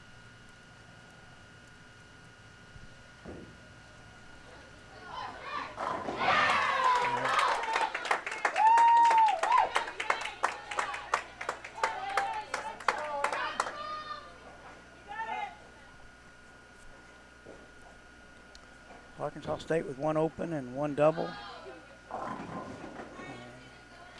Yeah, and I would say that that Vanderbilt is lined in on one of the lanes, but they stay on the same lane for the entire game. They're just working at a Dutch 200 pace at this point. All right, how about the lefty here? Oh, close. 10-10. Close. That's Emily Rigney. Keep in mind the last game, Giselle Poss started a string of strikes that led to the last 6 strikes for 223. Vanderbilt bowled 216, 223. Arkansas State 212, 195. 4 really good games across the two teams, but Hardway. Vanderbilt's up by 32. Yes, sir, and they're going to be up about 10 in this game. If she makes this spare, they'll be at 120, actually 7. They'll be up 120 to 113 through 6 frames. And she converts.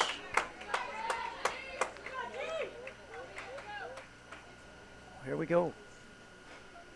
Vanderbilt currently up total 39 pins. That includes this game here.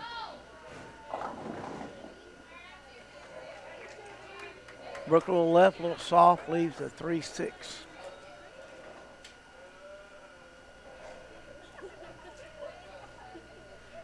Mike, a little bit different atmosphere today as we had a crowd of open bowlers to our left all day yesterday, and today there's nobody open bowling it.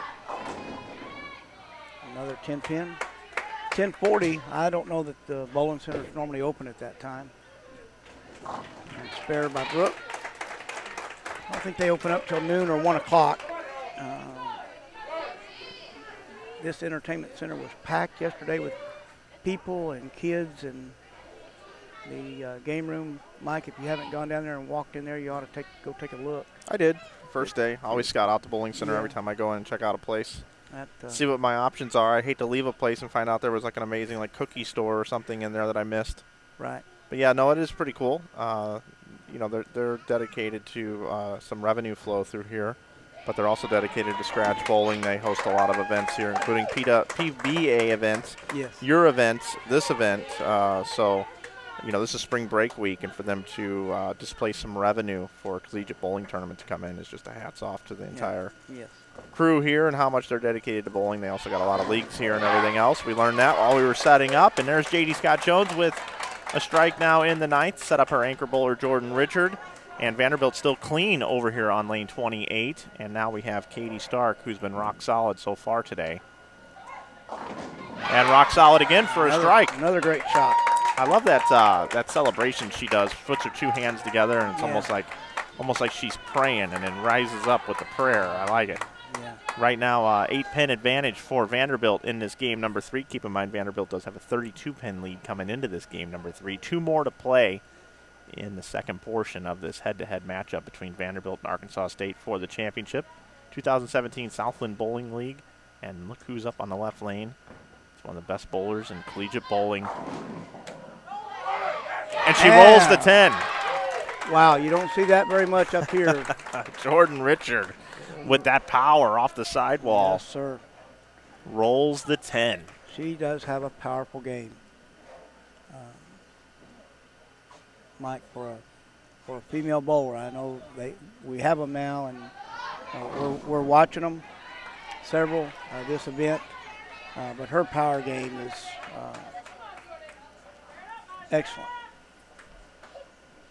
So, here we go. 32 pins up for Vanderbilt, and anchor bowler freshman Maria Bolanova from Moscow, Russia, was not able to answer Jordan Richards' call of the strike. So, right here, an opportunity for Arkansas State to get back in the match. Huge double. Wow. That's just raw power. Rock solid in the pocket. And here's another look at that shot. She's just inside everybody else just a little bit with so much power, Mike. She can get the ball to turn the corner. So they're going to gain about 20 on them, Mike. Yep. 211, I think, to 195. Is that right? 199. They'll gain. Wow. A little clean living there. Wow. Converts the 2-8. If her parents are here, they can now breathe. That's right. I know they're watching our live feed. Several of the parents said they appreciated it and had family members watching, and said they told me they enjoyed the chat and being able to see the scores, Mike. When the teams live stream their events, the family doesn't get to see the scores. 210 for Arkansas State. So 212, 195, 210. Nice set. 3 games there for Arkansas State. And Bolanova with a strike fills it up for 199 for Vanderbilt. So Arkansas State's going to pick up 11 pins. They're now down 21 pins in the match as the ladies switch lanes. Well, we talked about it. In order to get there, they're going to need to pick up 10 a game, and they did. They're now down 21. Yep, 2 to go. 2 to go. But I'll tell you what, they fought hard for those 10 pins. Yes, sir. Yeah, that scout was the difference. It sure was. Rolled the 10 pin for Jordan Richards. That made a difference. So Vanderbilt bowled 216, 223, now 199. Arkansas State 212, 195, 210. We've talked about it. That right lane, we believe, is a little more tricky. And now Vanderbilt back up on the left lane, but don't forget, Arkansas State's going to get 3 games on the left lane. Vanderbilt only 2. Mike, and the 3 games for Vanderbilt today on this pair equals the 5 they had yesterday. Yes. And Vandy comes out of the gate. Yep, Jordan Newham with a strike. So now here comes Haley Richard trying to answer. Comes in light for 2-8. And that's just that lane 28 just looks tighter. Yeah. Now the lefty, Emily Rigney up in the second for Vanderbilt. Vanderbilt starts with a double. Solid shot. Great shot right there.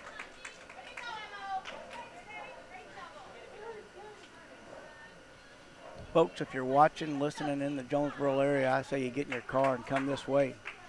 Catch this last, final exciting 2 games. And if Arkansas State can come back in this match, you can go up to the snack bar, order yourself some food, because we're going to have a best of 7 Yes. Baker match.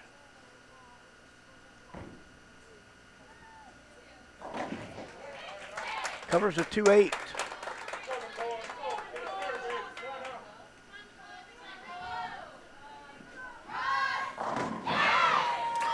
Crossover strike, Mike, for a 3-bagger.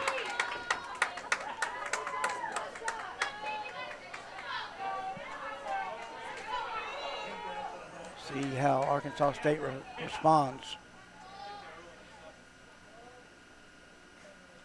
Our buzzing noise is back. Yes, sir. I think that's right before the air conditioner comes on. Week 10. Week 10 from Nicole.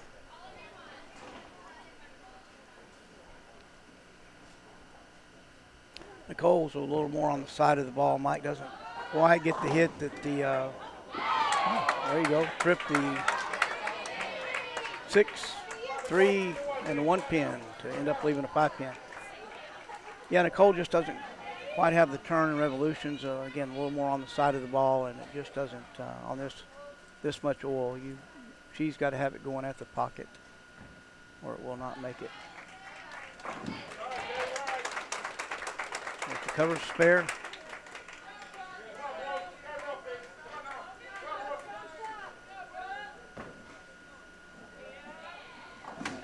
And the spare is made.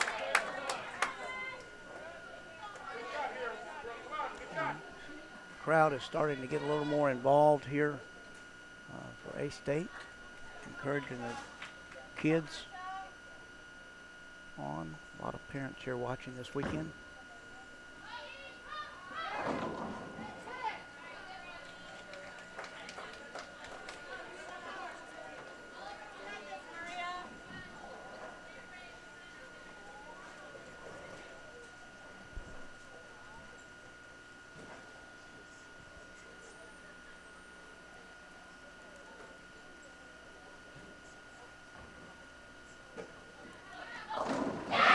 Solid shot. All right, Vanderbilt is 5 frames in and 3 baggers, spare strike, and a very, very solid start. Arkansas State is clean, 3 spares, but they're on that right lane, and we've talked about it repeatedly today, all day yesterday, that right lane's just a little bit tougher.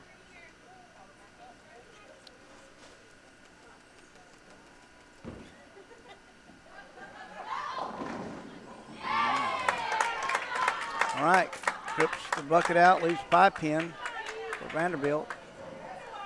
They're rolling pins right and left, and certainly easier spare than a bucket. Looking at a 5 pin only.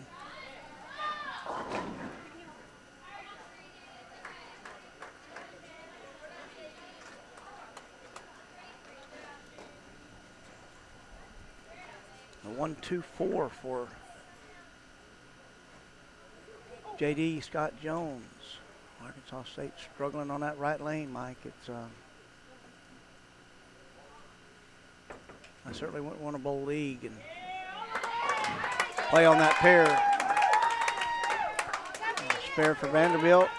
So they're stretching out here a little bit, Mike. 21 going into game 4 here, and they're gonna.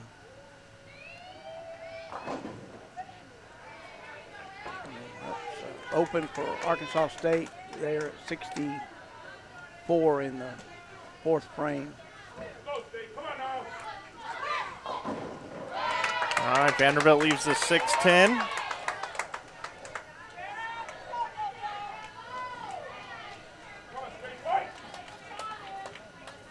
.99 in the 4th frame for Vanderbilt, 64 for Arkansas State. So tack on 35 more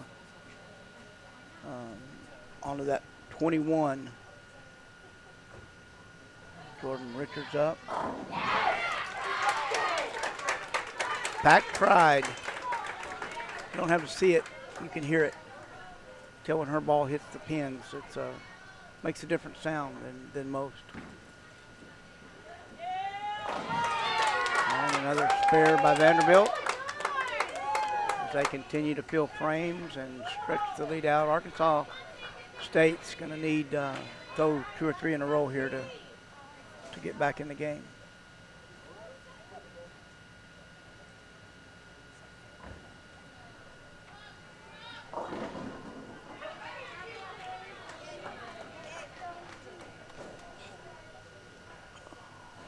Mike, it looks like a 5 pin to me. That's a 2 pin. 2 pin, sorry, thank you.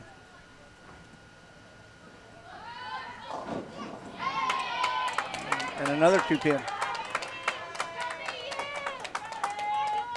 So the girls are certainly chatting with each other, trying to help their teammate get dialed in. And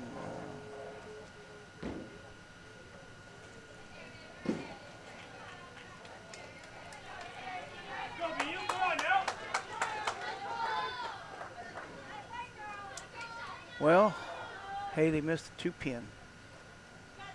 Like this may be an insurmountable lead. Kind of like Arkansas State had yesterday going into game 5. They were up 112 or 13, and Vanderbilt, as they convert the spare, they may be in the same boat here this game. As Arkansas State is struggling on the right lane, 92-7. And a strike by Nicole.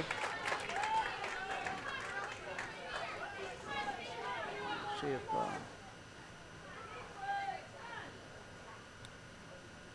Brooke can double and give Arkansas State their first double this game.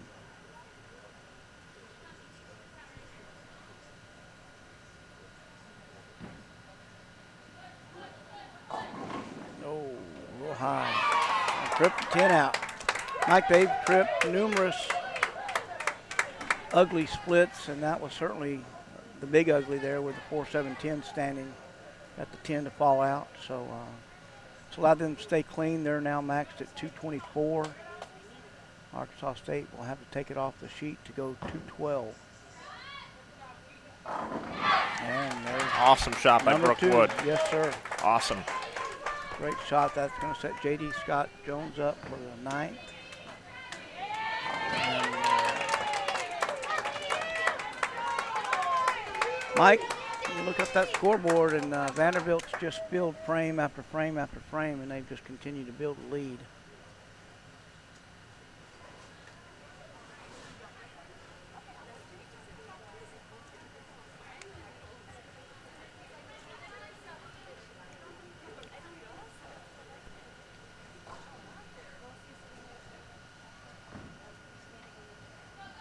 Oh, good shot. All right, well, they put Jordan Richard in the spot she likes to be in, Mike, and a chance to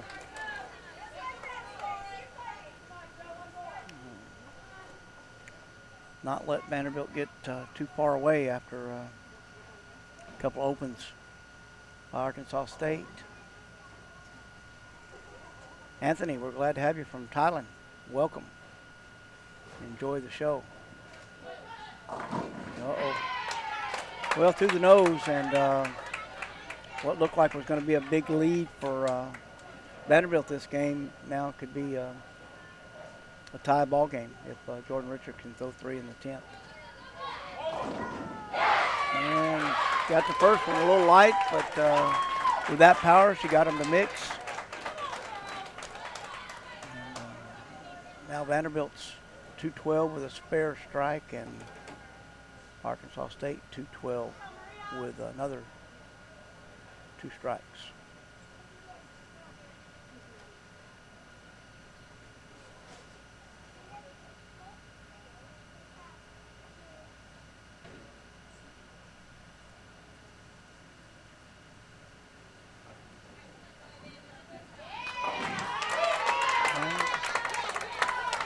Leading game, we haven't seen many of those this weekend, Mike, and Vanderbilt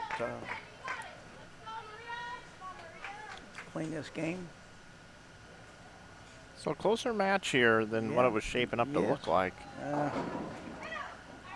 Well, no doubt about it. I watched Jordan enough to know when she comes up out of that shot like that, it's left, and that one certainly was, and she knew it when it left her hand, Mike. Didn't stay down at the line, and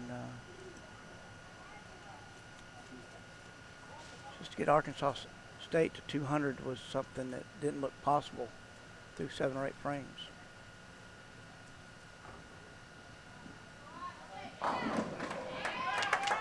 .211 for Vanderbilt, I believe.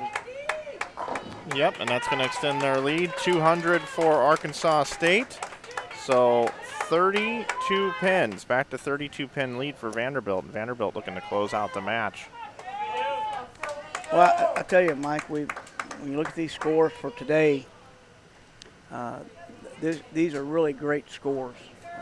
They're not 250s and 260s like people see when they watch their bowling in their bowling center for the league, or even a lot of the events we see on TV. On this condition, these are great scores. 8-17 after 4 for Arkansas State, 8-49 after 4 for Vanderbilt. 195, 199, the 2 low games, and yesterday they couldn't get to 190 during the Baker. And we're down to the final game. Arkansas State's got the back against the wall. Got to win by 33 or tie. They tie, we'll go to a tiebreaker. And that tiebreaker is a best 4 out of 7 Baker matches, and we'll move back down here to 23 and 24 for that to happen. So here we go.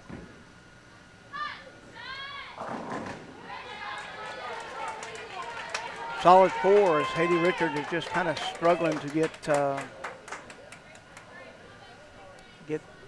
lined up. And Jody, you're correct. They did. They really had their shoulders down and heads down midway through that last game. And well, Vanderbilt's going to help them out a little bit. The Greek Church right out of the gate. And sure are. Vanderbilt won the team game convincingly by over 100 pins to start out the morning. And now here in the Baker competition, Vanderbilt both games 216, 223, 199, 211. Arkansas State 212, 195, 210, and 200. So 32 pins the deficit. And just to give you an idea of just how close this is, even with 32 pins, if there is an open frame here and the Greek Church is not converted, it will be a pickup of 12 of those pins already just to start. Right. So automatically now it's down to a 20-pin match just through one frame. That's how quickly things can change in Baker and in the sport of bowling. Yeah, and we've had a complete reversal today from where we had the finals of the winners bracket with these two teams yesterday, where Arkansas State kind of ran away with both. And the Baker portion of this match today is quite a bit closer. After 4 yesterday, Arkansas State had a solid strike for Vanderbilt. Arkansas State had a 100-pin lead going into game 4. Over 100 pin, it was really kind of over. And Vanderbilt come out ready today. They come out with a different mindset, Mike, and you can see it from the start. Yep, Emily Rigney with the strike there. And we've also been talking about how the right lane is more difficult than the left lane. So I don't know if I'd rather bowl with a 30-pin deficit on the left lane or a 30-pin lead on the right lane. I don't know which one I'd rather necessarily do, but here is Giselle Boss now up in the third frame for Vanderbilt on the right lane. Oh, golly. Just a perfect ball, leaves the 9-pin. And now here's Brooke Wood, who's made a good ball change, and she's been right around the pocket. She's been steady here as of late. Have an opportunity to get a strike up in the third frame for Arkansas State, see if she can start a string of strikes for Arkansas State. Here we go. Looks good. Oh. Back-to-back 10 pins for Arkansas State. Good shot. Yeah, that was a great shot by Vanderbilt. That was absolutely a wonderful shot, that 9-pin. Wow. Well, in this condition, this tough pattern, Mike, when you throw them there, you really need to strike.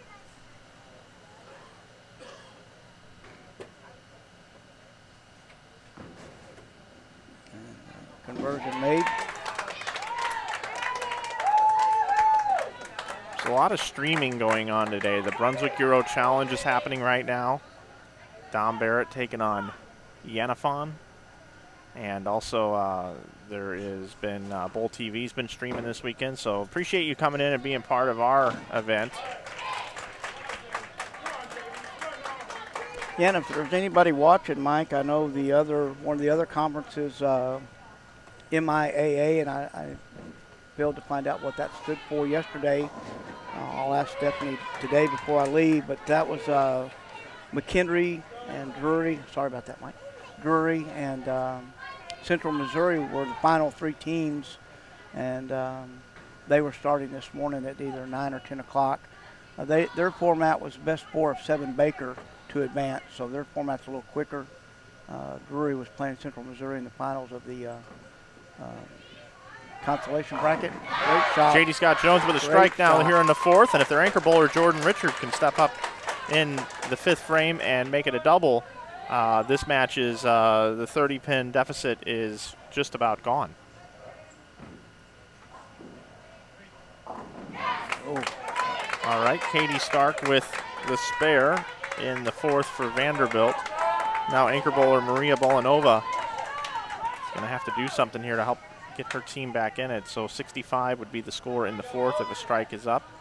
And in the 4th for Arkansas State could be as much as 88, but 78 most likely for sure. So here we go, Jordan Richard. Can she get a double here?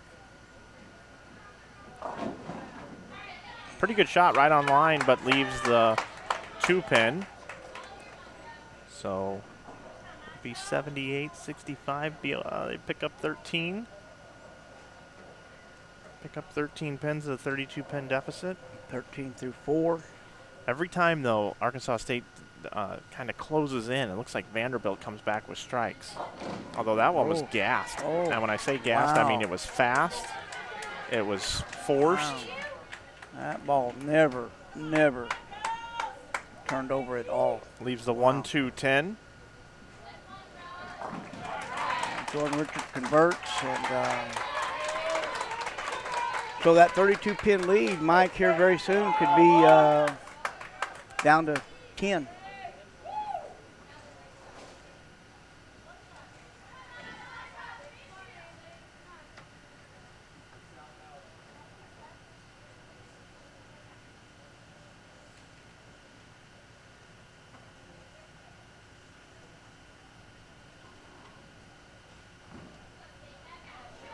And, wraps around the 10. Goes around it.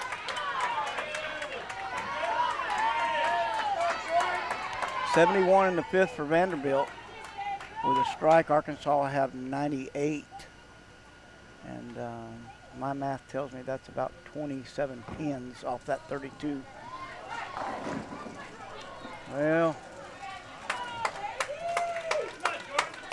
you know, I feel for Haley. She's really struggled today, and leaves a 5-10 or 2-10. 2-10, excuse me. No, it's 5-10.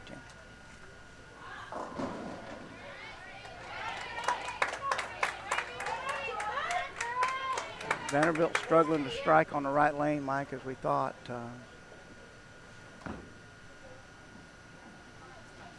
Well, she gave it a shot. She really had to.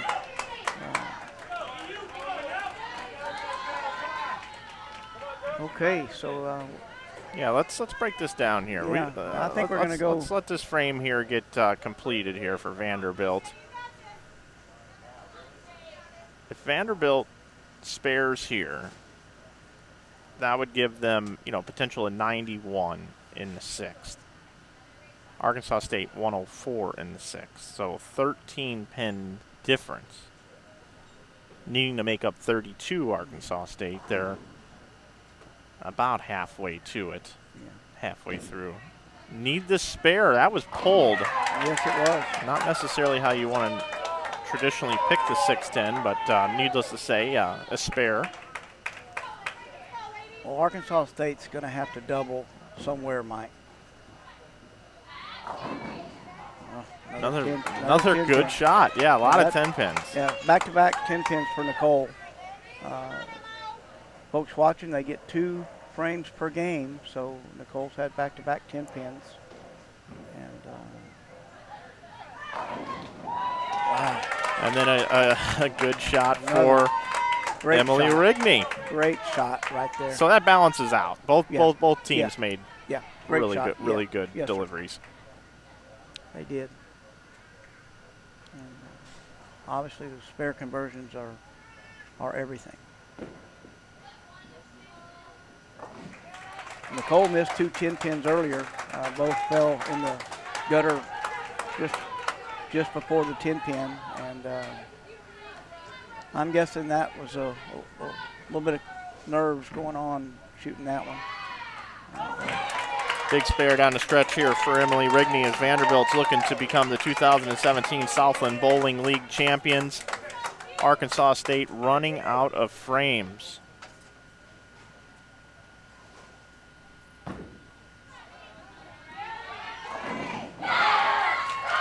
Brookwood with a strike in the 8th. Yeah, Mike, and you called it. She made a ball change, and since she's made that ball change, it's made a big difference. Always nice to have some senior leadership in the middle of your lineup. Yes, sir. Yes, sir. She's kind of the team captain for the team. I don't know that they technically have one. Now Vanderbilt with a strike answers. Right That's Giselle Pass. Moved to the 3-hole after bowling the team competition. Traditional team game in the 2nd position. Coach John Williamson know what he's doing, moving her down in the lineup, knowing that as it comes down and needing shots like this that she can keep some poise. She is the senior for Vanderbilt. She's been around all 4 years here.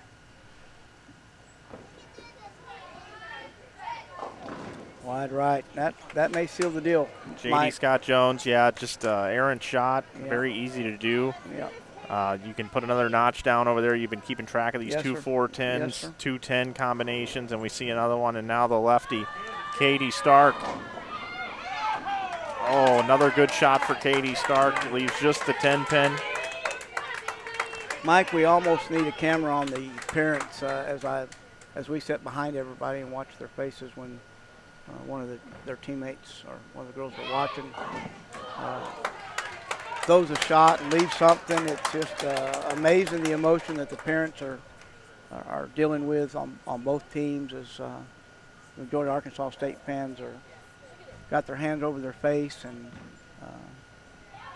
all right, a spare 4. Vanderbilt, so now Arkansas State can bowl 182 is the most they can get. Vanderbilt with a 32-pin lead coming in. And Vanderbilt can bowl 180. yeah, 160 even if they open, Mike. I don't think. It's still mathematically possible, though. It's still mathematically possible. Okay. Well, just barely. Listen, what we haven't seen today that we saw yesterday was the 6-9 taken out of the rack. You know, we had that happen twice yesterday. If Vanderbilt were to go 5 out, we'd have a possibility of a tie. Wow. No, that's very highly unlikely, Very but yeah, until we have the mathematical model here, Gotcha. we cannot call it. But right here we can. Let's see what happens here. Freshman Maria Bolanova for Vanderbilt. In the anchor spot. To win. That's a win. And a strike takes it home for Vanderbilt. Vanderbilt, your 2017 Southland Bowling League champions. They came in as the 3 seed. They worked their way all the way through the bracket. They defeated Tulane in the first round, Sam Houston State in the second round, lost to Arkansas State yesterday, then had to bowl Stephen F. Austin. They defeated them, and they came in this morning and defeat Arkansas State University. The number 1 seed's coming in. The number 3 seed Vanderbilt Commodores take it home here from Jonesboro. Congratulations. 989 Vanderbilt University. 989 for Arkansas State, and Vanderbilt's going to shoot just a little over 1,000. Awesome bowling. Congratulations to John Williamson and Josie Ernest. Yes. Head coach, assistant coach for Vanderbilt. I was really impressed with what Vanderbilt did out there today. A lot of international flavor. And they did it without Kristen Kwa here in the Baker format. Yes. She bowled the team format from Singapore. Yes. She's awesome. Yeah. And to put a freshman down at the bottom of the lineup, Mike, that's got to be tough on the freshman, and a lot of confidence that the coaches have in her to make that move. And as we see in college bowling all the time, we see a substitute come in to clean things up, just to get some playing time in, a little air time in here as well. Get the field ball here, and let her. My guess is she's probably a senior, and they'll let her celebrate the championship with this right there. And there they will. it is. There you go, folks. So Vanderbilt are your champions, and Arkansas State, congratulations on finishing second. They won last year, but Vanderbilt, your new champions here from Jonesboro, Arkansas, 2017 Southland Bowling League Championship. Greg, it's been a pleasure calling the action with you. Thank you, Mike. It's been a pleasure being here. I've enjoyed it immensely, and thanks for the opportunity to sit in the booth with you, sir. Absolutely, and I want to thank everybody for watching all weekend. On behalf of the entire staff here at the Southland Bowling League, Chris Mykowski working remotely, Stephanie McDonald.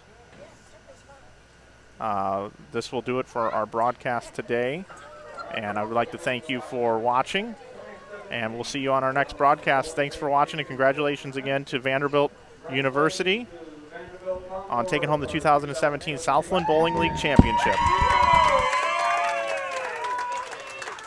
Now that will conclude our YouTube stream broadcast, but we are going to stay live for those of you that are watching right now, and we will show you the awards presentation.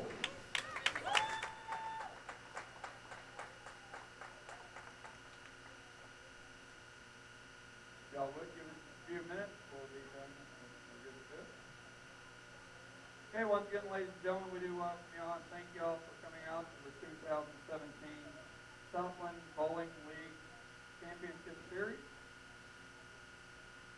This time, we'd like to direct your attention to lanes 21-22, where Ms. Stephanie McDonald, the Executive Director for the Southland Bowling League, will be presenting the teams and individuals 23-24. With their individual awards, the Southland Bowling League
Again, ladies and gentlemen, we would direct your attention to lane 23-24, where Ms. Stephanie McDonald, the Executive Director for the Southland Bowling League, will be presenting the team and individual awards. The Southland Bowling League would like to thank our host, Hijinx Family Entertainment Center here in Jonesboro, for hosting this year's event, for providing our participants and spectators an outstanding championship tournament.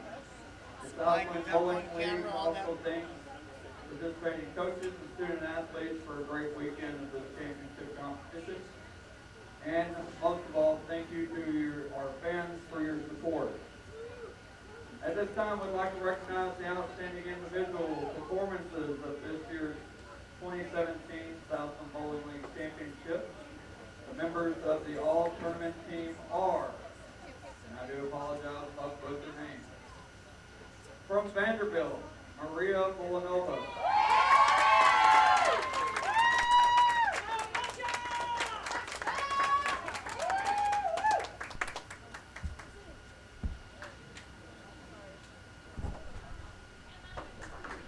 From Arkansas State, Jordan Richards.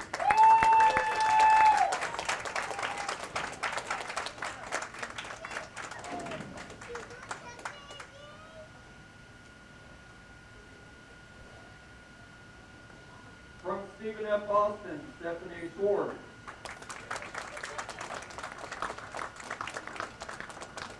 From Sam Houston State, Janine Shawar.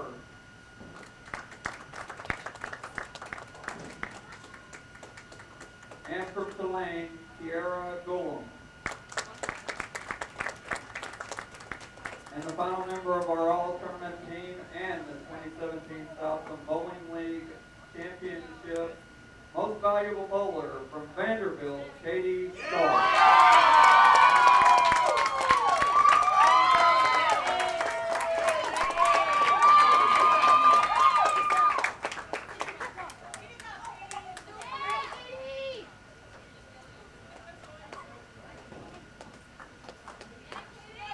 Once again, let's give these ladies a round of applause for the all-tournament team. And now your 2017 Southland Bowling League Championship runner-up, the Red Wolves of Arkansas State University.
Bowling League Championship champions, the Commodores from Vanderbilt University.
Again, congratulations to Vanderbilt for your 2017 championship.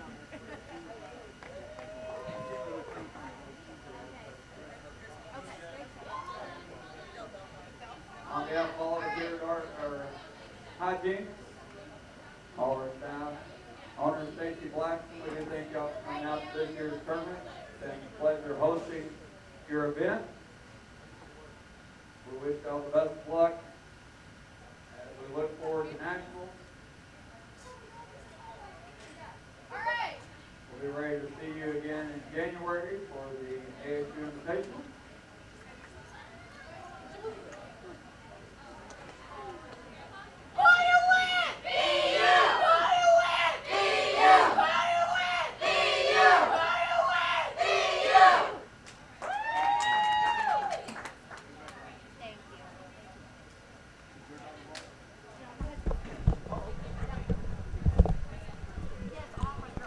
Okay, everybody, I'd like to thank you for joining us this weekend for the Southland Bowling League Championship. I am Mike Flanagan.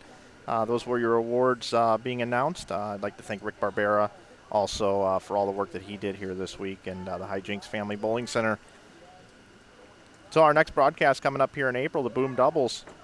We will see you down the road. Make sure that you subscribe to our YouTube channel and keep up with all the things we got going on over at Inside Bowling. Follow us on Instagram, Twitter, and Facebook. And don't forget, entries are open for the 2017 Logo Infusion InsideBowling.com Open. I want to thank Greg O'Neill for all his work here this weekend as well from the Arkansas Scratch Bowler Store. Check them out. Good afternoon from Jonesboro, and may all of you have a very safe and wonderful rest of your weekend.